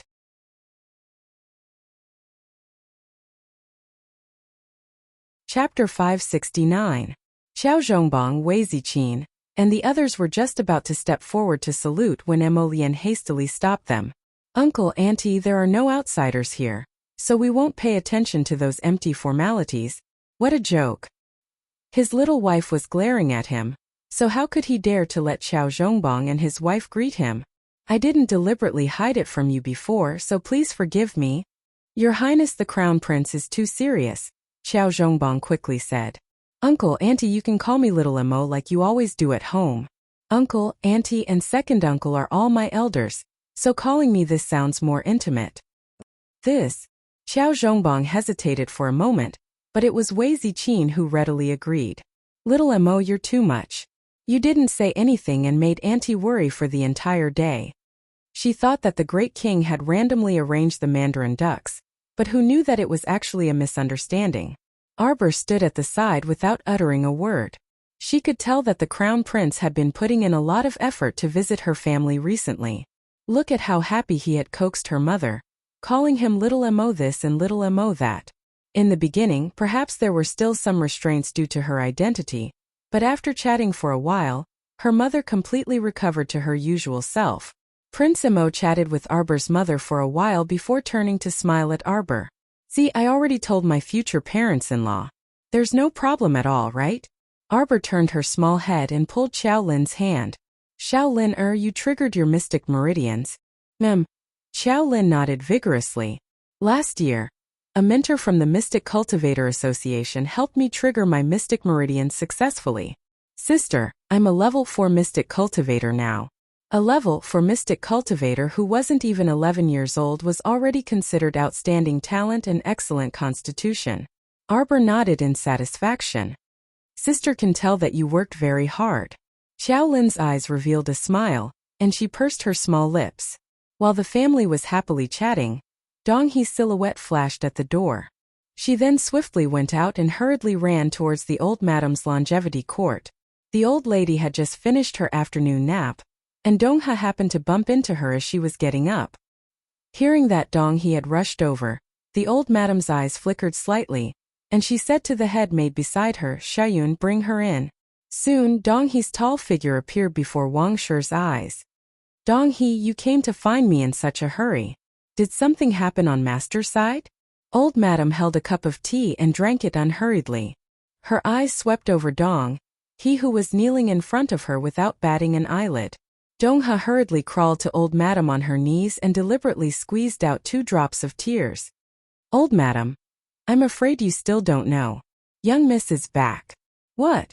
The old lady was shocked. At the mention of Arbor, her heart was filled with a pair of icy eyes, and the hand holding the teacup froze for no reason. Dong He didn't detect old madam's abnormality and even added fuel to the fire as she complained. Young miss really is an old-fashioned and strict person. As soon as she entered the house, she beat up little young master without any explanation. Little young master is only so old. What does a 7 or 8-year-old know? Young miss beat little young master's palm until it was red and swollen. It really makes one's heart ache. Madam actually didn't say anything and just let young miss do as she pleased. This servant really can't stand it anymore. Moreover, old madam, young miss has been back for so long, but she actually didn't come over to pay respects to you. She's seriously too unfilial. Dong He pursed her lips.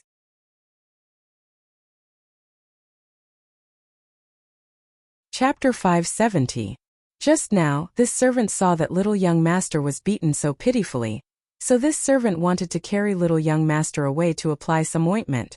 Who knew that eldest miss would berate this servant without any explanation, and even say that this servant is that kind of indecent person? Dong He continued to complain with an aggrieved expression. Old madam, in any case, this servant is someone that you assign to master and madam. Eldest miss not giving this servant any face clearly shows that she doesn't put old madam in her eyes. With every sentence that Dong He said, Wang Nei's expression turned worse by a few degrees. Finally, she slammed the table and shouted angrily, this little girl's temper has grown increasingly these few years. This old one wants to meet her.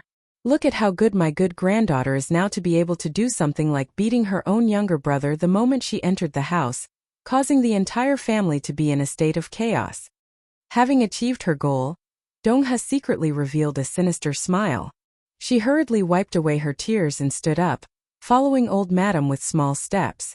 Shayun frowned and caught up with old madam's footsteps.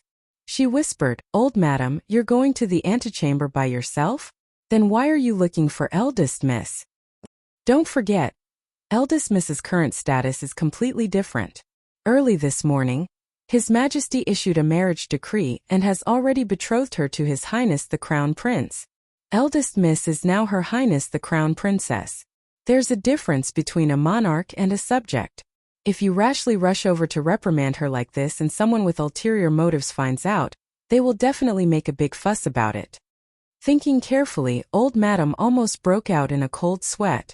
She turned to look at Xiaoyun and nodded repeatedly. Xiaoyun's words are very true. Seeing that old madam was actually about to back down, how could Dongha be willing to comply? She hurriedly added fuel to the fire and said, "Old madam, even if eldest miss is now Her Highness the Crown Princess, the current great king is also someone who pays attention to filial piety. Could she disrespect her grandmother just because she was the crown prince consort?" This servant heard that when the Empress Dowager was ill, His Highness the Crown Prince had also attended to the Empress Dowager for several days. As the Crown Prince's official wife, the Crown Princess is a role model for the entire world. The word filial piety is enough to firmly suppress her. "Dongha, why are you stirring up trouble here? What intentions did he have? Could it be that you want to see the old madam and the Crown Princess at odds?" She had long known that this Dong he wasn't a good person. Although she was quick-witted, she was too scheming. If Xiaoyun knew that Dongha was here today to pick a fight with the Crown Princess, Xiaoyun would really regret not blocking her at the door and directly chasing her out. As servants, all they had to do was to be tactful. How could there be so much trouble? This Dongha was probably reprimanded by the Crown Princess and couldn't hold back her anger, so she ran over to challenge the old madam to stand up for her. However, the old madam was already so old. Recently, she had become more and more powerless. In fact, the right way to go was to enjoy her old age safely. Why would she bother arguing with a junior when she had nothing to do? "Sister Xiaoyun, what are you saying?" "All right, help this old woman over to take a look." Donghe's words were somewhat reasonable. Even the current crown prince didn't dare to be unfilial. She didn't believe that her granddaughter would dare to be disrespectful to her. "When this servant left the antechamber just now, I heard them talking about it. It turns out that the young master who often comes to our residence to visit Madam and Master is His Highness the Crown Prince." "He's the Crown Prince?" Wang Nei was shocked. Soon after, she couldn't help but sigh. Such a graceful and elegant young man. This old woman felt at first glance that he was either wealthy or respectable. However, I didn't expect that his status would be so high.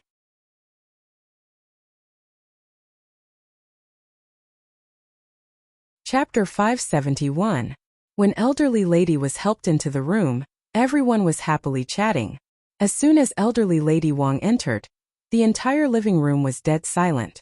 Everyone stood up to welcome elderly lady Wang and stole glances at each other. Seeing that elderly lady Wang didn't come with good intentions, they couldn't help exchanging glances. On the other hand, Arbor didn't say anything. When her mother stood up, she also stood up and bowed to elderly lady Wang with her mother before sitting down. No one could find fault with this etiquette. However, elderly lady Wang was furious and disliked the little stoic no matter how she looked at her. She had a stoic expression on her face all day, and it was the same for 7 to 8 years. It was as if someone owed her a huge debt. "Xiao Sun, come to grandmother." After elderly lady Wang sat down, she beckoned to Qiao. Senator Qiao San bounced over, and elderly lady Wang pulled up his small hand. When elderly lady Wang saw that her grandson's hand was indeed still red and swollen, her expression changed abruptly, and she turned to berate Arbor. "Eldest lass, so what if you're back? Is there a need to cause such a big commotion? This is your biological younger brother, not someone picked up from the streets. Look at you, you dragged him to someone else's house to torment him as soon as you came back, beating and scolding him. This old one and your parents aren't dead yet. It's not your turn to meddle in your younger brother's upbringing." Arbor's icy gaze shot straight at elderly lady Wang. The sharp glint in her gaze immediately frightened elderly lady Wang so much that her heart skipped a beat. Elderly lady Wang hadn't seen this lass for several years, but she didn't expect her gaze to be even sharper now. This gaze was practically able to cut open her old bones. However, elderly lady Wang currently valued this little grandson and couldn't bear to see him suffer any grievances. Even if she was a bit cowardly, she still couldn't resist standing up for her grandson. Dongha stood next to elderly lady Wang and pursed her lips as she secretly snickered, waiting to see eldest miss suffer. All of a sudden, eldest miss stood up abruptly, and a pair of icy eyes abruptly shifted to her. The front hall was so silent that one could hear a pin drop. Dongha felt that her heart was about to leap out of her chest. In a flash, eldest young miss had already arrived in front of her. Without any explanation, a heavy slap landed on her cheek. This slap was truly beautiful. Dongha immediately opened her mouth and spat out a mouthful of blood that was mixed with 2 teeth. She fell to the ground with a plop and started whimpering. Her pupils constricted and were filled with disbelief and terror. The old lady was so frightened by the servant girl's actions that her face drained of color. She thought that the servant girl had rushed up to hit her, but it turned out that the servant girl next to her had attacked her. She suddenly remembered that a few years ago, she had called upon the 2 grandnephews of the Wang family to fight with her. At that time, her granddaughter was only 7 years old. At that time, she had not been able to gain any advantage from her hands. Ever since she was 7 years old, this girl had always been fierce and no one dared to bully her. "Old madam, is this what you taught? A little servant girl also dares to turn her nose up at me. What kind of thing is she?" Arbor berated, scolding mercilessly. A servant girl, dressing herself up like a concubine, wearing red and green and acting coy all day long and showing off her right and wrong. She doesn't have the slightest bit of a servant girl's duty, causing the entire household to be in a foul atmosphere. Hurry and come. Immediately drag her away. Even if you want to sell her or beat her to death, make her disappear from my sight immediately. Don't disgust me. Changzai immediately jumped out tactfully. With a wave of his hand, he instructed 2 manservants to go up and twist Dongha's arm.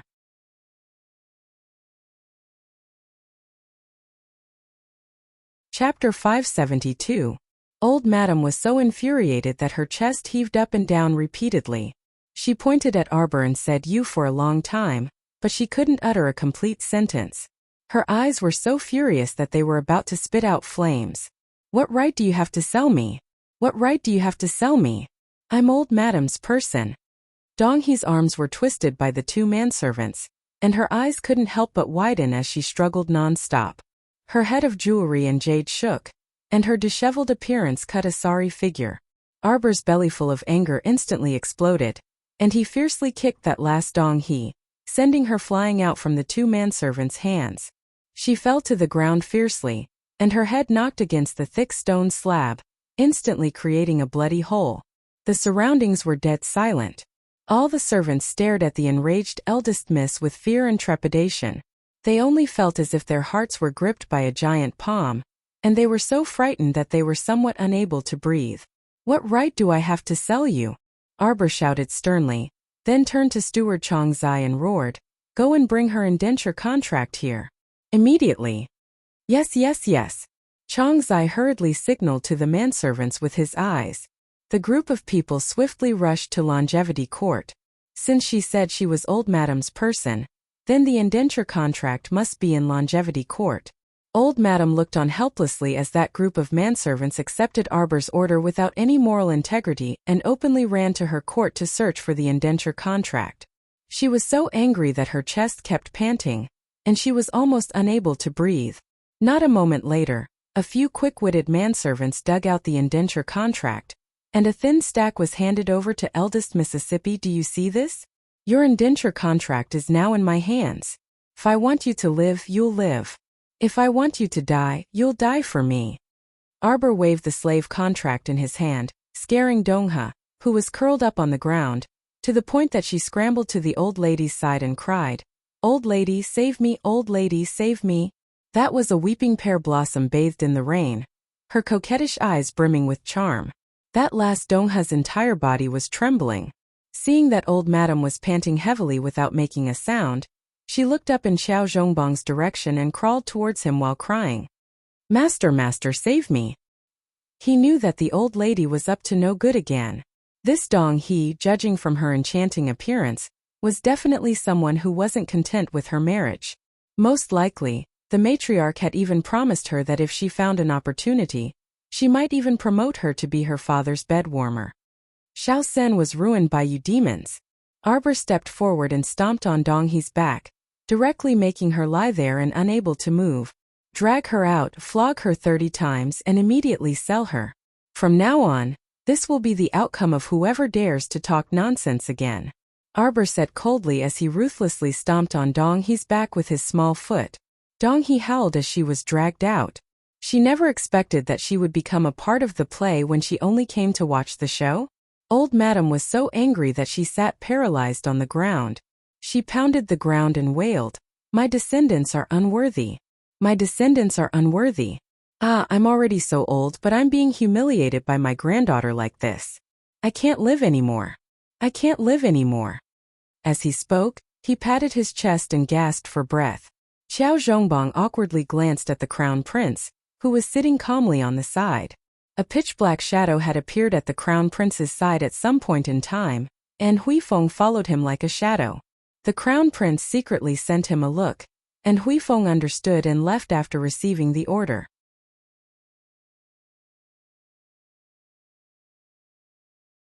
Chapter 573.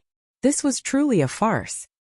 His mother had only stopped for a short while, so why did she start making a fuss again as soon as eldest miss returned? She clearly knew that his eldest miss wasn't someone who was easy to bully. This old lady. Xiao Zhongbang couldn't help but rub his aching head, secretly blaming his mother for being so meddlesome. He had already investigated the matter of his younger son being beaten. It was indeed due to his parents' negligence in disciplining him that he deserved to be beaten and punished. He had originally intended to personally make a trip to Sir Ren's residence tomorrow to apologize to him. What the hell is this old lady doing? She rushed over to rebuke his eldest miss just because a servant girl made a fuss in front of her. This was truly vexing. If it weren't for someone instigating them, no one would have thought of informing old madam today. Why would she come over on her own? Xiao Zhongbang wasn't a fool and connected the dots after thinking carefully. Wasn't this purely for His Highness the Crown Prince to see a joke with such a ruckus at home? Xiao Zhongbang sneaked a glance at the Crown Prince. Seeing that the Crown Prince had a calm expression and didn't say much, he couldn't help but relax slightly. After Huifeng left to carry out his orders, the Crown Prince sneered inwardly. That servant girl called Dong something was extremely audacious, and actually angered his darling Xiao so much that her face flushed red. As such, she still wanted to smoothly report to the broker house after leaving the Qiao estate. Dong He didn't know that her fate was already sealed. After being punished with 30 whips, she was thrown at the door like a rag, waiting for the broker house's people to come and take her away. She was full of resentment and indignation as she cursed. So what if the Qiao estate's eldest miss is great? So what if the crown princess is great? One day, I will avenge today's grievances. Just you wait.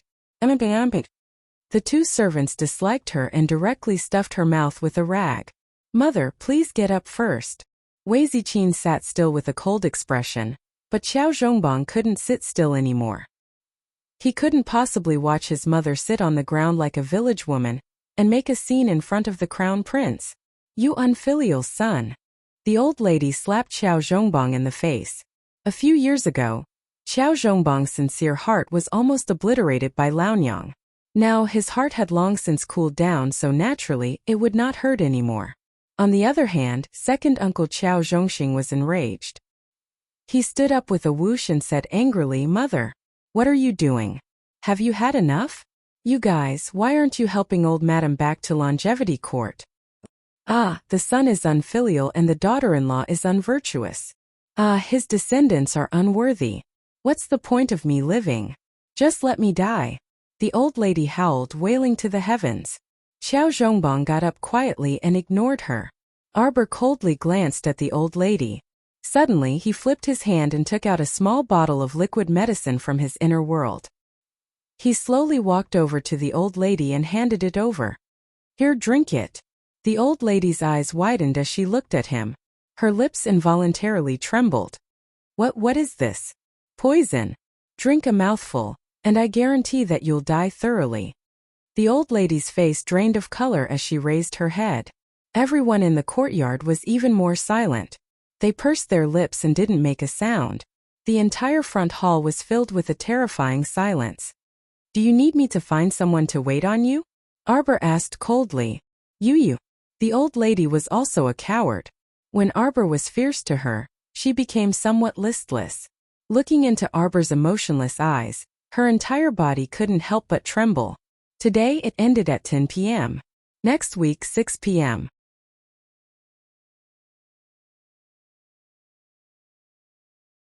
Chapter 574. Elderly lady stared blankly for a moment. Then she started to throw a tantrum, rolling on the floor and bawling loudly. The son is unfilial, and the daughter-in-law is unvirtuous. You're going to drive this old woman to death. Arbor looked on coldly from the sidelines, not saying a word. Her beautiful eyes were filled with ridicule as she stared at elderly lady. However, right at this moment, a manservant guarding the door rushed in and bowed. Master, madam, second master. There's a group of people at the door, claiming to be third master's family, and they insist on barging in. We don't know their identities, so we've been temporarily blocked outside.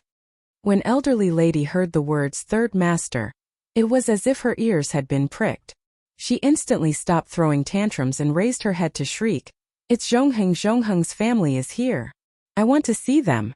Zhongheng, my poor child. You're here to save your old mother. Wei Ziqin stood up and pulled the two children to the side, not bothering to pay attention to this wailing old woman. She was about to be annoyed to death by this old woman. She would bring Xiao San to her side every 2 to 3 days to raise him, but she didn't raise him well and spoiled him until he was full of bad habits. Every time she wanted to teach her son a lesson, this old woman would hurriedly protect him, not allowing her to hit or scold him. Look at what kind of child they've raised. If it weren't for her eldest daughter making such a scene today, she wouldn't have known that this little rascal actually bullied others outside. He deserved a beating. When she returned, she would have his father fiercely scold him. She had to make this child remember this lesson. At this moment, Wei Ziqin saw that elderly lady was throwing a tantrum, so she hurriedly handed the 2 half-grown children to the old mama beside her. Nanny Li, take the 2 young ladies and young master back to their rooms first. This place was truly too noisy. She didn't want her children to see this old woman's tantrum and learn from her in the future. Yes, mother.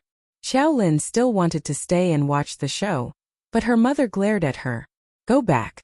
Young ladies could learn anything, but learning how to throw tantrums and roll on the ground like this old woman was truly too uncultured. Oh, Xiao Lin pouted. Nanny Li held her hand and dragged Xiao Sin away. The 2 children were taken away. At this moment, the 2 servants at the entrance were beaten up and forced their way in. Although Qiao Zhongheng was thin and weak, the muscles on his arms were bulging. It was obvious that he was a strength-type superhuman. Relying on his own strength, he rushed through the door at lightning speed and took the lead to barge into the Marquis' manor. Behind him, his wife and children, as well as Granny Nyo's family, followed. With the help of Granny Nyo's strong and healthy sons, Qiao Zhongheng and his entourage swept away 1,000 troops along the way, beating up all the manservants of the Qiao estate until they were looking for their teeth on the ground. The group of people dashed straight to the antechamber and stared at the large Marquis' mansion, as well as Qiao Zhongbang's family's bright and beautiful appearance. Their eyes were red with jealousy. Heavens, what kind of life did they have on this journey? What kind of life did the first branch of the Qiao family have? Qiao Zhongheng never expected that his honest and wooden eldest brother, who was the most disliked by his mother, would actually achieve meteoric success today and be conferred the title of Marquis by the great king. Su Jiao's eyes were sharp, and she spotted Granny Nei Wang, who was lying on the ground. Wailing to the heavens and wailing, she rushed forward and hugged her mother, bawling her eyes out. Mother! My dear mother! This daughter-in-law has finally found you. Mother, mother, mother! Elderly lady almost fainted from Su Jiao's wailing.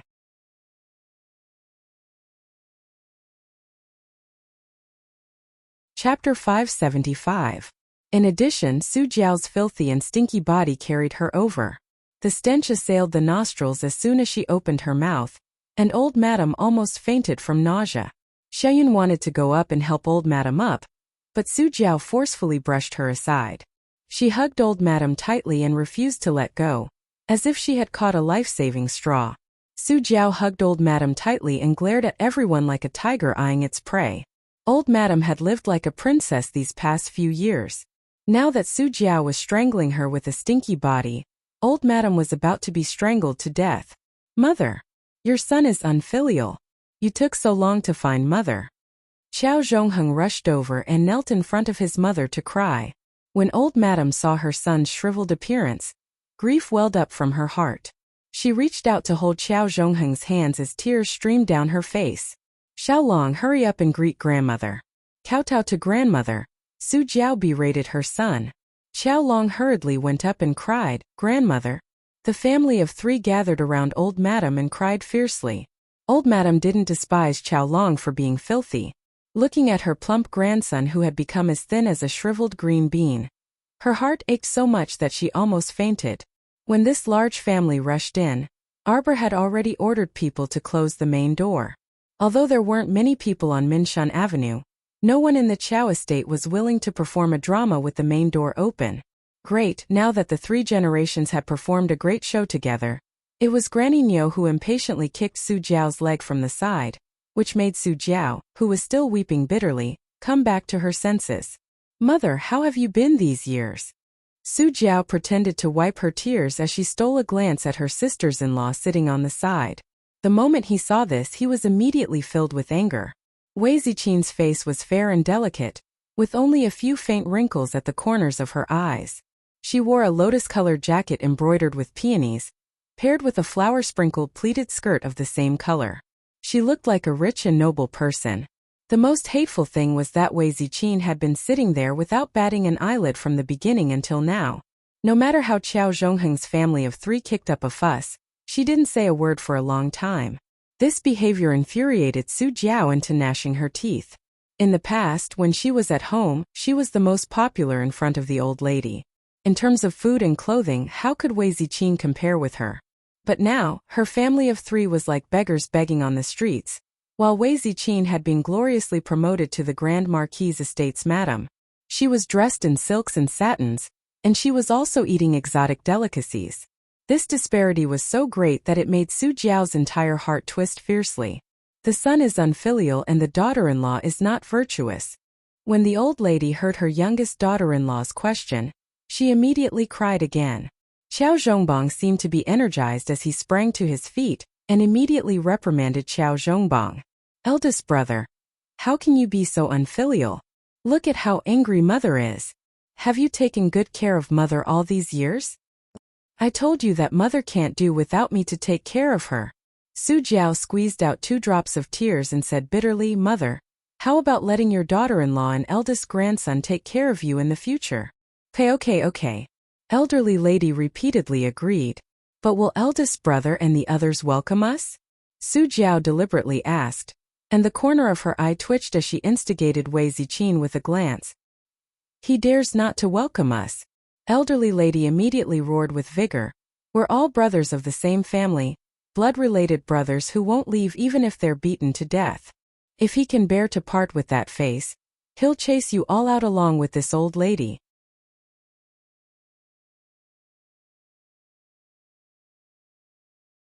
Chapter 576. Wei Ziqin felt as if she had swallowed a fly. All these years, she had attended to this old woman in the morning and at night. Every time old madam was sick or in pain, she would stay by her bedside to take care of her, but she had never received a word of praise. Now, she was constantly saying that her son was unfilial and her daughter-in-law was unvirtuous. She was so aggrieved that her eyes reddened. This old woman didn't ask anything and just made the decision to let Qiao Zhongheng's family of 3 move in. Arbor sat next to his mother and held her hand as he gazed at her comfortingly. He said softly, Mom, don't worry, I won't give them the chance to get involved. Wei Ziqin immediately patted her daughter. Although her eyes were red, her voice was resolute. Don't worry about this matter. Mom won't let them get what they want. She was now a legitimate third-rank marchioness personally conferred by the present emperor, and had the title of noble lady. It was absolutely impossible for Su Jiao to bully her, and use her as a stepping stone like before. Besides, she wasn't stupid. Looking at today's situation, not only was Su Jiao's family delusional about moving into the Marquise estate, even Granny Niu's family, who had nothing to do with them, wanted to move in and reap benefits. How could she allow these rat droppings to come in and cause a great disturbance in the Qiao estate? Since Mom said so, Arbor continued to sit and ignore the matter. He only rummaged through his storage talisman and took out an item, slapping it on the small table. Elderly lady turned her head when she heard the sound. When she saw the red paper on the table, she thought of something, and her eyelids suddenly twitched. As the mistress of the Marquis' estate, Wei Ziqin had already walked up and gazed coldly at Su Jiao, who was putting on a good show. Third sister-in-law, don't drag old madam into acting. No matter what you say, your family of 3, along with Granny Nyo's family, can't move into the Marquis' estate. This is an estate bestowed by the present emperor, and not just anyone can live in it. Su Jiao had already aged quite a bit from being exposed to the elements, and her face was even darker from anger now. She vigorously shook old madam's hand that was supporting her. Mother-in-law, look at what eldest sister-in-law is saying. She clearly doesn't want to acknowledge us as her relatives. Granny Qiao immediately trembled in anger. She turned around and pointed at Wei Ziqin as she cursed, "Vicious woman! Where do you want to send my son and grandson? You vicious woman! Do you believe that I will immediately ask Zhongbang to divorce you?" The head maidservant by Wei Ziqin's side, Chunying, was so angry that her face turned red. She had seen how madam treated old madam all these years. It was a good thing to be considerate. Which family's daughter-in-law could do this? Even a lowly servant like her couldn't stand it anymore. Old madam, she was really an ingrate. Arbor coldly glanced at Qiao Zhongheng's family, who were jumping up and down.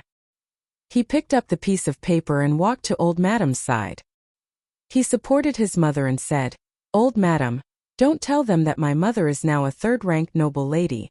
She's also not someone that can be divorced just because some random person says so. I really don't believe what you're saying. Moreover, the family division document is written clearly. Do you want to look through it again and recall it?" Old Madame Qiao was so infuriated by Arbor's eccentric tone that she fell backwards on the spot. Su Jiao made a big fuss as she supported old madam. She turned her head and angrily rebuked Arbor. "Eldest young miss, is it? After not seeing you for a few years, your words have become even sharper and more unkind. There's no place for you to speak when the elders are talking here."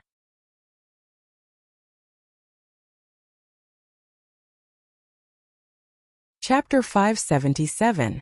Arbor coldly glanced at Su Jiao, and a faint disdain surfaced on her stoic face. "With my current status, I'm sorry, but I really do have a place to talk." She suddenly wanted to ruthlessly bully others. What should she do? It wasn't good to bully others. But facing these greedy and hypocritical faces, she really didn't want to continue enduring. Why should she let her mother suffer in front of these people? Could it be that if they endured, these people would be willing to let their family off? Su Jiao's expression abruptly changed. On the side, Qiaolong couldn't take it anymore and roared, "You little bitch, you dare to speak to my mother like this?" He rushed up and aimed a slap at Arbor's small face. In the past, Qiaolong was the entire family's ancestor. Who dared to throw a tantrum at him? Now that he entered the eldest branch's Marquis' estate and saw that the eldest branch's family, who could only wear cotton clothes and live in a rundown house, were all well-fed and well-fed, he truly felt extremely unbalanced. In front of grandmother, Qiaolong was the greatest ancestor. Even if he slapped this eldest cousin sister, she could only swallow her teeth and blood. However, her hand hadn't even touched a strand of Arbor's hair when her face suffered a heavy slap. Impudent! Emolien flashed to Arbor's side and pulled her into his embrace. He bellowed angrily, his expression abnormally furious. He really didn't know that when Qiao Qiao was in the village she was bullied like this. This half-grown brat dared to lay a hand on his Jojo at this time. It was evident that he was used to being unruly at home and being violent. He truly had a lot of guts. Immediately afterwards, the main door abruptly opened, and several dozen guards armed with sabers and swords rushed in. They surrounded Granny Nyo's family and Qiao Zhongheng's family of 3, and their sabers and swords flickered as they uniformly pointed their sharp points at the deathly pale Qiao Zhongheng and company. Qiao Zhongheng and company all looked emaciated and bewildered, but under the direction of so many sabers and swords, they could only raise their hands in surrender. He Tian led his troops to kneel and salute with a solemn expression. This subordinate greets the crown prince and crown princess. This subordinate failed to protect his master. The crown princess was shocked. "Please punish me, crown princess." Arbor shook his head and motioned for him to get up. The eyelids of Qiao Zhongheng and the others twitched violently. They all wore dumbfounded expressions as they stared blankly at Prince Mo and their eldest niece, who were surrounded by people. Crown Prince? Crown Princess? What was going on? After they entered the city, they were like headless flies, trying to find out the whereabouts of the Qiao estate. However, they couldn't tell them clearly. The person who gave them directions didn't have good intentions either. He directly pointed them to the Marquis of Jiyuan's estate, and said that it was the largest Qiao estate in the city. That person saw that they were dressed in rags and looked like beggars. In fact, he was just joking with them and deliberately wanted to brush them off. Who would have thought that he would really point them in the right direction? When he saw that Qiao Zhongheng's family of 3 were really relatives of the Marquis of Jiyuan's estate, the person who had been leading the way to watch a good show was so scared that his legs turned to jelly, and he had long since slipped away.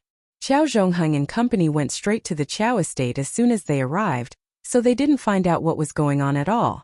They only knew that his older brother had been promoted and made a fortune, silently becoming a marquis. Qiao Zhongheng was very envious and thought that he had to bring his wife and children to live in the marquis's estate no matter what. No matter what, he had to cling to his big brother. When the time came, he might even be able to become an official. Now that the situation had suddenly changed, Qiao Zhongheng's family was scared out of their wits.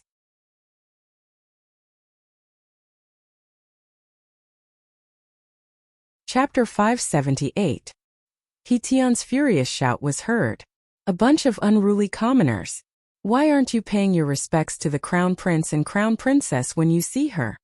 The family, including Granny Nyo's family, hastily knelt down and trembled like quails, not daring to make a fuss. The entire estate immediately fell silent. Qiao Long was enraged, and just as he opened his mouth to curse bitch, Mo Lian's icy gaze swept over, her pair of phoenix eyes exuding a baleful aura. Slap him. Don't. He's a child. A child is insensible and speaks without thinking. Please forgive him, Your Highness the Crown Prince. Seeing a eunuch walking over with a wide mahogany board, Su Jiao was scared out of her wits and hastily went up to protect her son. Speaking without thinking at such an age. That's your lack of upbringing as parents. Let him go. Mo Lian coldly said. Punish him with 10 boards. Remember this in the future. Su Jiao howled and wanted to pounce forward, but she was immediately dragged away by 2 vicious soldiers. She screamed with reddened eyes as she watched Qiao Long being dragged away by a soldier to the side. The eunuch used the wide board to slap her son's mouth repeatedly. Qiao Long had never suffered such humiliation in his life. His mouth was hit again and again, and after the 10 slaps one of his teeth fell out. He roared with a mouthful of blood, You little bitch, you really dared to hit me? Who do you think you are? You dared to treat me like this in front of grandmother? If I knew earlier, I would have strangled you to death back then. Su Jiao was so scared that her face was drained of color, and she frantically crawled towards her son while shrieking, Xiao Long, shut up, shut up. Overwhelming fury surged in Mo Lian's eyes, and she raised her hand to shout angrily, What are you still standing there for? You refused to mend your ways and spoke rudely against the Crown Princess. Drag them out and beat them to death. The Marquis of Jiyuan's estate instantly quieted down. However, that silence only lasted for a split second before it was immediately filled with Su Jiao's piercing wails. No. Su Jiao scrambled in front of Mo Lian and Arbor. She knelt and kowtowed, Your Highness, please spare my life. Your Highness, please spare my life. When a child speaks without a filter, it is the foolish woman who has not been properly educated. When I return, I will definitely punish him severely and properly educate him. Your Highness, please spare his life. She looked up and saw Prince Mo pursing his lips and not saying a word. She quickly rolled over to Arbor, wanting to hug his leg. Niece Miss No, Crown Princess, Your Highness the Crown Princess. I beg you to spare your younger brother's life for the sake of the Qiao family's old master, who shares the same origin. I beg you, Crown Princess, Crown Princess. Arbor's face was cold. Mo Lian looked down at her and rubbed her head. She waved her hand impatiently and said, Drag her out. 2 soldiers immediately dragged Qiao Long to the front yard. Su Jiao's vision darkened, and she repeatedly begged for mercy, her head banging against the ground. Granny Nyo and company were so frightened that they couldn't make a sound. The young lady kneeling behind Granny Nyo was around 15 or 16 years old. She secretly looked up at the enraged crown prince with an intoxicated expression. Was this the current crown prince? He was so young and handsome, and he also had so much power and influence. Wei Mingli's maiden heart thumped wildly, and she was practically unable to shift her gaze away. Look, such a hoodlum and scoundrel. Eldest brother Wei's family could only kneel in front of His Highness the Crown Prince, not daring to utter a single word. Madame Neisun, who was kneeling next to Wei Mingli, quickly tugged at her daughter and had her quickly lower her head.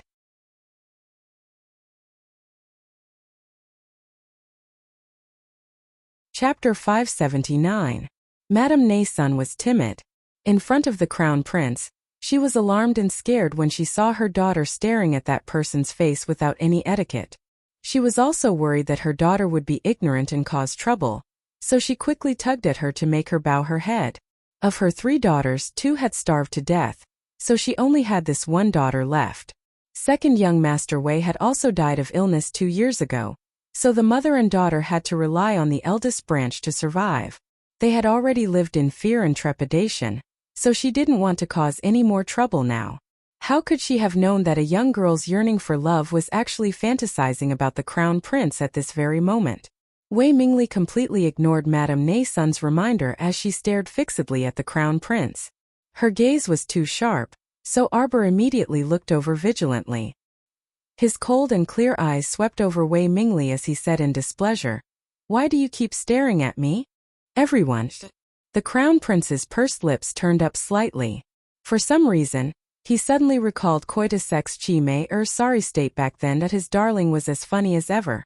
She always felt that the other girls' gazes were on her. Madame Neisun was so terrified that she immediately pressed her daughter's head down. With a bang, Wei Mingli was forced to kowtow. Her eyes were filled with indignation and resentment as she forcefully pushed Madame Neisun's hand away. She felt that Madame Neisun was incompetent and made her lose face in front of everyone. She didn't even raise her head as she tightly clutched her skirt with both hands and bit her lip. Arbor felt bored and turned to look at Xiao Long, who had already been dragged to the front door. He saw that Xiao Long's hands were clinging tightly to the door, and he also knew fear now. His cries shook the heavens as he begged for mercy. Old Madame also didn't have the energy to make a fuss at this moment. She collapsed on the ground and shouted intermittently, "I'm going to be driven to death by my own granddaughter." Driven to death. Xiaoyun reached out in a panic, wishing that she could cover Old Madame's mouth. His Highness the Crown Prince was already in a thunderous rage, yet Old Madame still dared to howl here. Did she really think that His Highness wouldn't kill a shrew like her? Just now, Third Old Master and his family had insulted the Crown Princess. It wasn't as if they hadn't seen what happened to them. The Crown Prince doted on the eldest miss so much that he wouldn't let her suffer any grievances.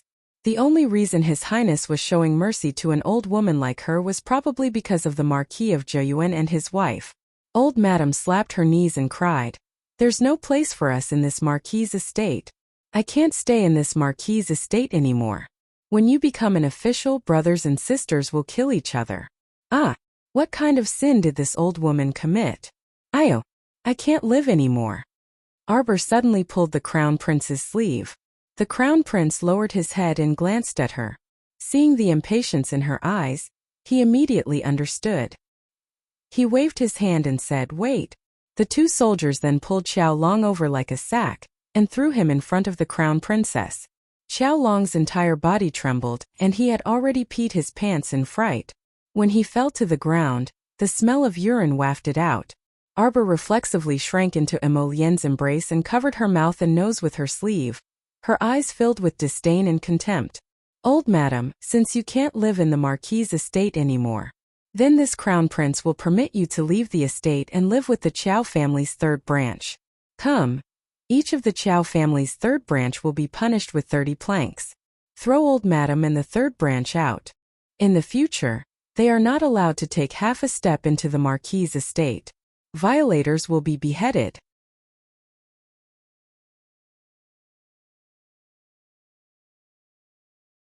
Chapter 580. When this verbal edict was passed down, it immediately caused the entire court to howl in anguish. Old Madame was even more dumbfounded. When did she sincerely want to leave the Marquise estate? Where could she go to live such comfortable days after leaving the Marquise estate? She had only casually held a few times. How could it be taken for real? She had just moved from a small estate to such a large Marquise estate and hadn't enjoyed enough of the good days. Yet the Crown Prince actually issued a verbal edict for her to move out and live outside with her youngest son and daughter-in-law? How could she accept this? She wasn't leaving. Where could her old bones go? Seeing that old madam was about to shout, Su Jiao truly reacted quickly and used her dirty black hand to forcefully cover old madam's mouth. Only by bringing old madam along with her would she be able to stay connected to the eldest branch in the future. Otherwise, after being thrown out this time, how could she continue to maintain a relationship with the eldest branch in the future? Su Jiao wasn't stupid. On the contrary, she was very shrewd. She knew that as long as she held Qiao Zhongbang's mother in her hands, with that man's honest and considerate personality, there would be a day when he would give in. At that time their third branch would definitely be able to return. Su Jiao pulled her son Qiao Long and her husband Qiao Zhongheng along as the family of three prostrated themselves on the ground and humbly kowtowed several times.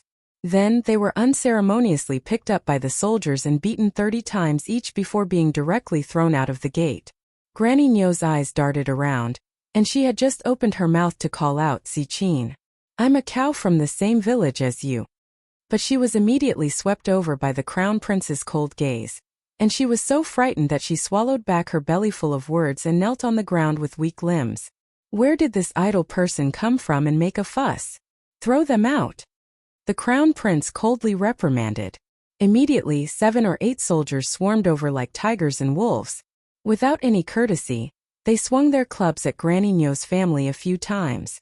Dragging the group of people who were making a fuss, they directly shoved and threw them out of the main door, rolling together with Qiao Zhongheng's family of 3. Yo yo yo! Granny Nyo stroked her old waist and cried out in grief.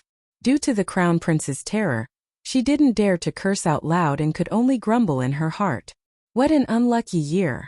They originally wanted to follow Su Jiao's family into the Marquise estate to enjoy themselves, but they didn't expect Su Jiao's family to be so incompetent that they actually angered the current Crown Prince and were directly swept out the door.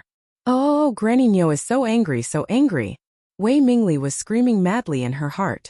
She was a young lady in her late 20s, yet she had been grabbed and thrown out of the door by those ferocious soldiers just now. Her reputation had been swept to the ground, and there was nothing left of it. It really made her heart shatter into pieces, and it was unbearable. The cold-looking Crown Prince glanced over with a terrifying gaze, causing everyone present to shut their mouths. Wei Mingli's heart was restless, as if a cat had clawed at it.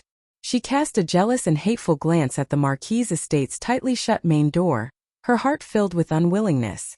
"Grandmother, are we just going to be kicked out of the house like this and not do anything?" Wei Mingli twisted her sleeves and bit her lower lip, her words full of unwillingness. Her mother, Madam Sun, was shocked. She raised her hand and slapped her heavily on the back. "You're asking for trouble. How dare you spout nonsense? You were truly too audacious just now. You actually dared to stare at His Highness like this? Aren't you afraid of angering His Highness and beheading you all at once? Oh, isn't it because the young lady's heart is rippling? TSK, shameless, shameless."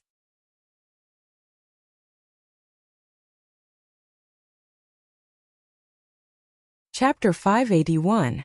Don't tell me you're delusional enough to think that you can win His Highness's favor with your looks? Eldest brother Wei's wife, Madame Nebo, was fuming because she hadn't gotten anything good out of the Marquise estate. When she heard Madame Neisun's words, she immediately mocked and ridiculed Madame Neisun and her daughter as usual. How could Wei Mingli suppress her anger? She pointed at Madame Nebo and shouted angrily, "What do you mean? What's wrong with my looks? Who am I ugly to look at? You look like a crooked date, yet you still dare to mock others? Don't worry about it." Madame Nebo flew into a rage, while Madame Neisun was so frightened that she kept quiet out of fear. She tugged at her daughter's clothes and urged her to shut up. "You little bitch who doesn't know how to choose your words. Is this how you speak to your elders?" How could Madame Nebo be trifled with? The second branch and their daughter had humbly relied on the eldest branch for a living all this while. Now they actually dared to defy her authority? How could Madame Nebo tolerate this? She rushed forward and grabbed Wei Mingli's hair with her broad and fat body. Slap slap. She slapped Wei Mingli's face twice. I'm hitting you for not knowing your manners. You little bitch, you still dare to take advantage of me. Ah! Wei Mingli only felt pain from Madame Nebo's fingernails scratching her left cheek. When she touched it, there was a trace of blood. She immediately felt angry, hateful, scared, and furious. Little bitch, you're delusional to think you can fly to the top. Why don't you look at your own face in the mirror? Only a blind man would fancy you. That's the high and mighty crown prince. Who do you think you are? Don't say that other people look down on you when you're the one who's cheap. Madame Nebo's mouth was as sharp and unkind as she could be, scolding Wei Mingli until she cried in anger. Madame Nei-sun was also clumsy with her words. She didn't dare to argue with Madame Nebo, so she pulled her daughter's hand and urged, all right, don't talk so much. Don't quarrel with your eldest aunt. Wei Mingli only felt a chill in her heart. She abruptly flung Madame Nei-sun's hand away and screamed shrilly, get lost. Are you still my mother? Seeing your own daughter being bullied like this, you still have the face to persuade me not to say anything? It was that old woman who was scolding me. I hate you. I hate you. I hate you to death. Wei Mingli burst into tears. She turned around and ran like mad, disappearing in a short while. Madame Sun was so scared that she trembled all over. She licked her lips and begged Madame Beau's sister-in-law, don't be angry with a child. You see, it's our first time in the capital. There are many adults here. What if Mingli gets lost? Let's chase after her and look for her. If you want to find it, go find it yourself. That little bitch was just lustful. Why did she care about her? She might have wanted to leave us a long time ago and go out to find a random man. Madame Beau shook off Madame Sun's hand and looked at her with disdain. Madame Sun's face turned pale and her lips trembled, but she subconsciously did not dare to refute. What are you all arguing about? This was Minshun Avenue, at the place where the officials gathered. If there was nothing important, ordinary people were forbidden to stay here and make noise. Go, go, go. Everyone leave quickly. The city guards who heard the news ran over and chased them away without a second word. Elderly lady howled and wanted to go up to bang on the Marquis estate's main gate, but Su Jiao grabbed her hand forcefully. Mother, let's leave this place first. We can discuss this at length after we leave. The group of people came in high spirits and left dejectedly.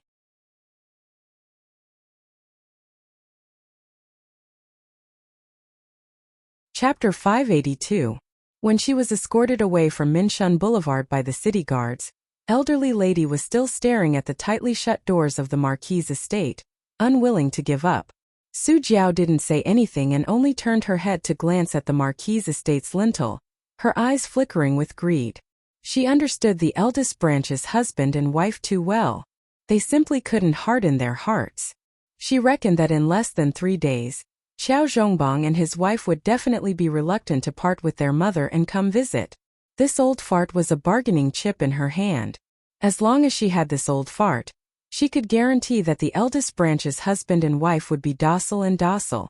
So, how could she allow her mother to continue loitering in the Marquis' estate? Even if she had to seize her mother, she had to seize her mother to her side.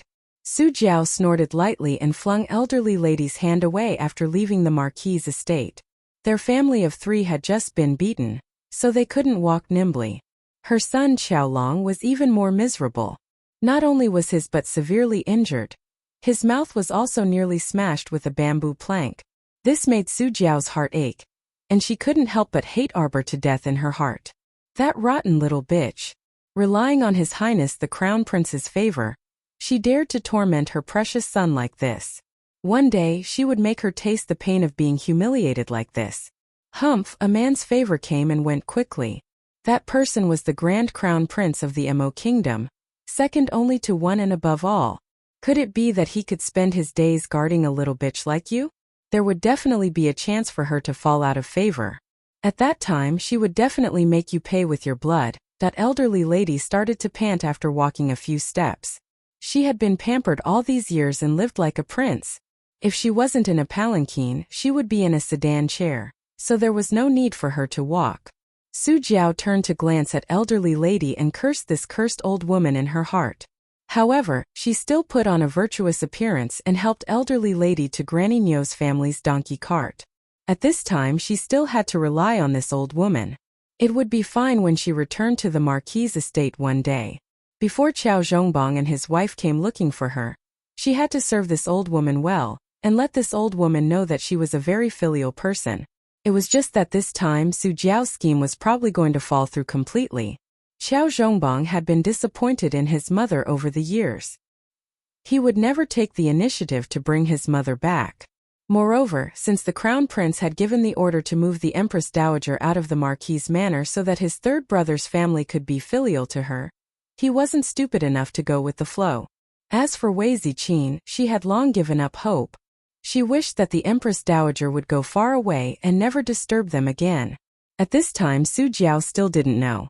Along with Qiao Zhongheng and his wife, they had been doing their best to show filial piety to this old lady along the way. They took care of every aspect, which comforted old madam. He thought that even though his eldest and second sons were unfilial and he had been chased out of the Marquis' household by his descendants at an old age, at least he still had a filial youngest son and daughter-in-law. It couldn't be considered too bad.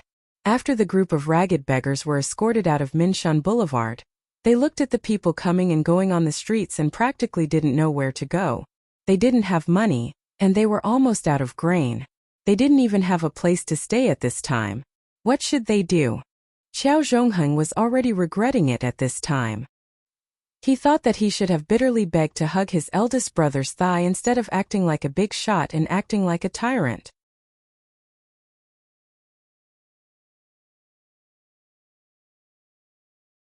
Chapter 583.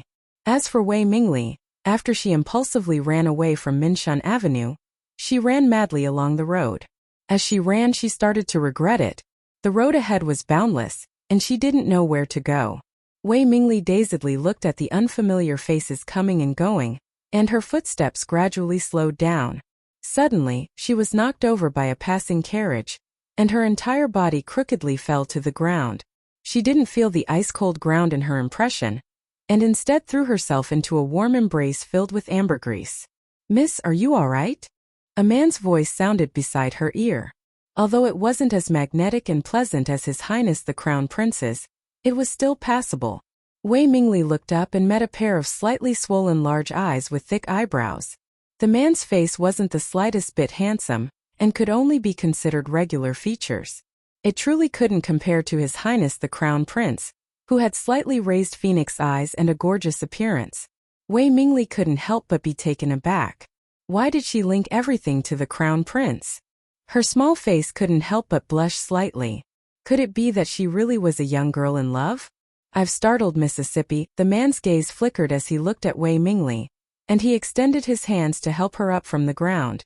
Wei Mingli was a bit embarrassed by the other party's scorching gaze. Although she came from the village, she was still a young lady in her late 20s. She was a bit shy from the man's gaze and her neck drooped. Just as Granny Nyo, Su Jiao, and the others were searching the streets for a place to stay, the Qiao family in the Marquis' estate finally had a harmonious and beautiful reunion dinner. Without the disturbance of unrelated people, everyone was in a cheerful mood, and the meal was very sumptuous. A little later, the Crown Prince took his leave and very naturally held the little fellow's small hand as they left the Qiao estate together. It was only after they boarded the carriage that Arbor rolled her eyes at him. She clearly didn't have to return to the palace, but this person insisted on bringing her along.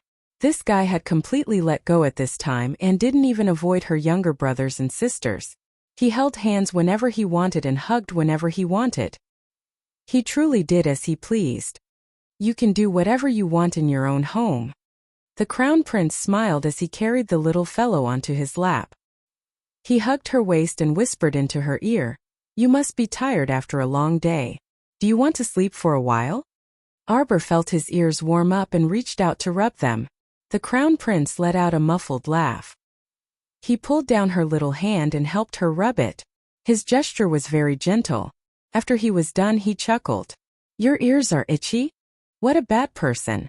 Arbor turned his head and glared at him, but their faces were so close that when Arbor turned his head, his little mouth brushed past the corner of his mouth. It was as gentle as a feather, quietly plucking at his heartstrings. Our dear Xiao Mu's entire body froze. The crown prince wasn't any better than her.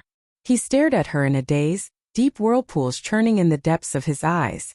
The little fellow saw that the situation was not good, and wanted to run away after teasing him. He struggled on his knees, and was about to break free from his embrace and roll to the other side of the carriage. The crown prince scooped her back and fixed her on his lap. He lowered his head and exhaled a mouthful of cold medicinal power into her ear. Want to run? A certain person instantly realized that her little hands and feet were somewhat unable to move. A pair of watery eyes widened as she angrily glared at his face that was close to hers. This guy was an apothecary, so how could he carelessly use medicinal power on her? What kind of medicinal power was this?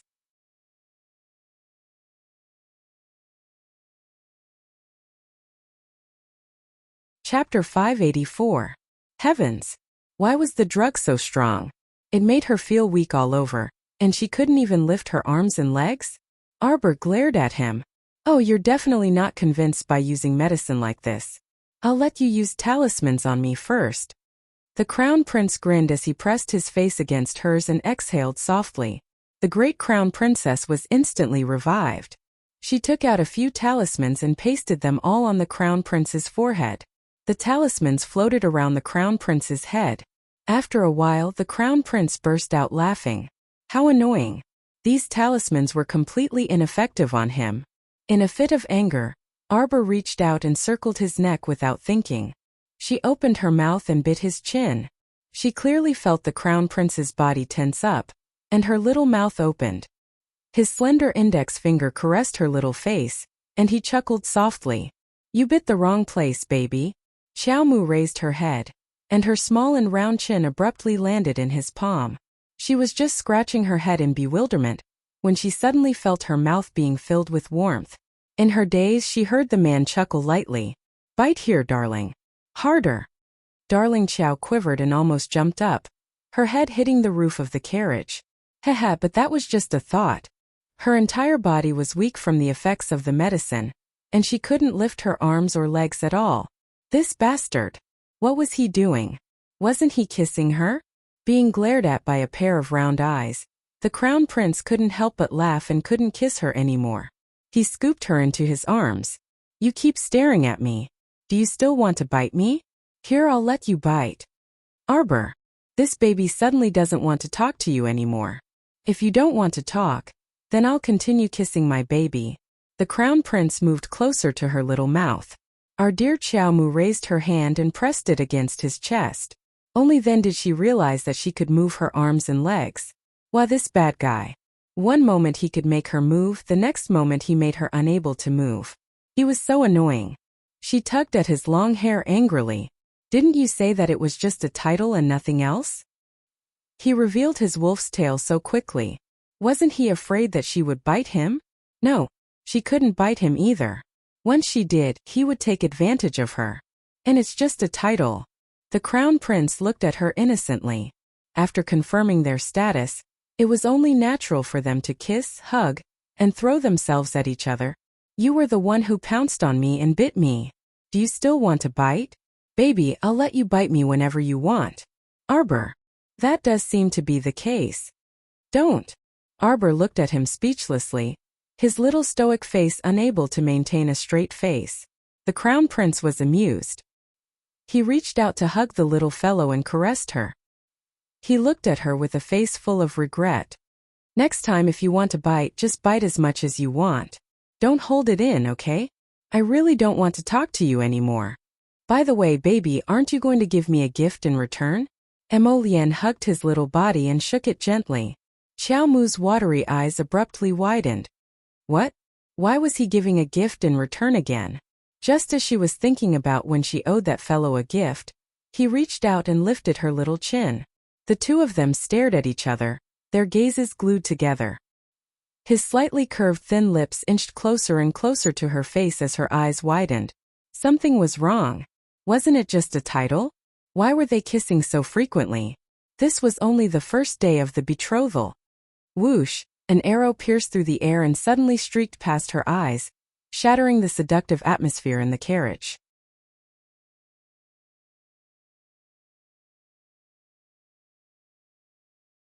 Chapter 585. The Crown Prince's gaze sharpened, and he took the opportunity to throw the little thing under his body to protect her. With a flick of his sleeve, the arrowhead was shattered into pieces. The countless arrows that followed were all blocked by the defensive barrier that he had set up. Whistling sounds came from outside. Hition's group of soldiers had already started fighting with the black-clothed men swarming in from all directions. Arbor lifted her little head from his embrace and saw that his thin lips were tightly pursed. His eyes were sharp, and his expression was tainted with a trace of killing intent. It was obvious that he was extremely furious. "Emolien!" She couldn't help but call out. The Crown Prince lowered his head and lightly pecked her pink, moist lips. "Don't be afraid. Wait for me to kill them." A bunch of blind idiots. They actually dared to disturb his beautiful moment of tenderness with his wife in his arms. They all deserved to die. Arbor pursed her little lips and thought, "How can you tell that this baby is afraid?" As they spoke, another storm of arrows flew over like thunder, striking the defensive barrier with a pitter-patter. The entire carriage was covered by the defensive barrier. Other than the first arrow that passed through the curtain, the rest were blocked.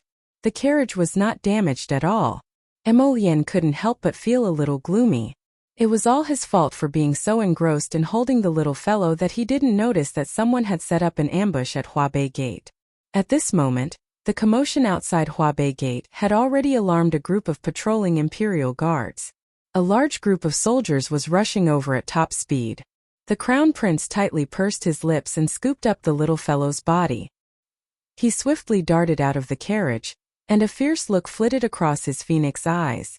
In an instant, all the hundreds and thousands of arrows that were shooting towards the two of them stopped in midair and started to vibrate slightly, along with a light gurgling sound. The hundreds and thousands of arrows abruptly turned around and flew towards the roofs where the ambush was set up. "Ah!" Ear-piercing screams continuously sounded, accompanied by black shadows falling from the roofs. Arbor turned to look at Hition and the others who were fighting with dozens of assassins. With a wave of her little hand, a handful of talismans appeared in her hand. The intermediate blue stun talisman was scattered in the wind. It was aimed at the group of black-clothed assassins. From the activation of the talisman to the stun, it was almost done in one breath. It was as if the man in black was drunk. His footsteps were unsteady as he swayed back and forth. He couldn't even hold the sword in his hand. When Hition and the others saw this, they immediately took the opportunity to kill the assassins. One of them saw that the situation was not good. He turned around and was about to escape, but he was hit in the chest by a flame. "Ah!" he screamed. Then he fell to the ground. His head heavily knocked on the thick stone floor. At this moment, the patrolling Imperial guards had already arrived. When they saw that it was the Crown Prince who had been attacked, they were all scared out of their wits and knelt down to accept their punishment. Hition rushed over and knelt down on one knee. "Your Highness, I have failed in my duty. I didn't notice the assassin's ambush." Emolien waved her hand at him and said, "They've taken some medicine to hide their scent. Bring some people over to take a look and clean up the archers on the roof." "Yes."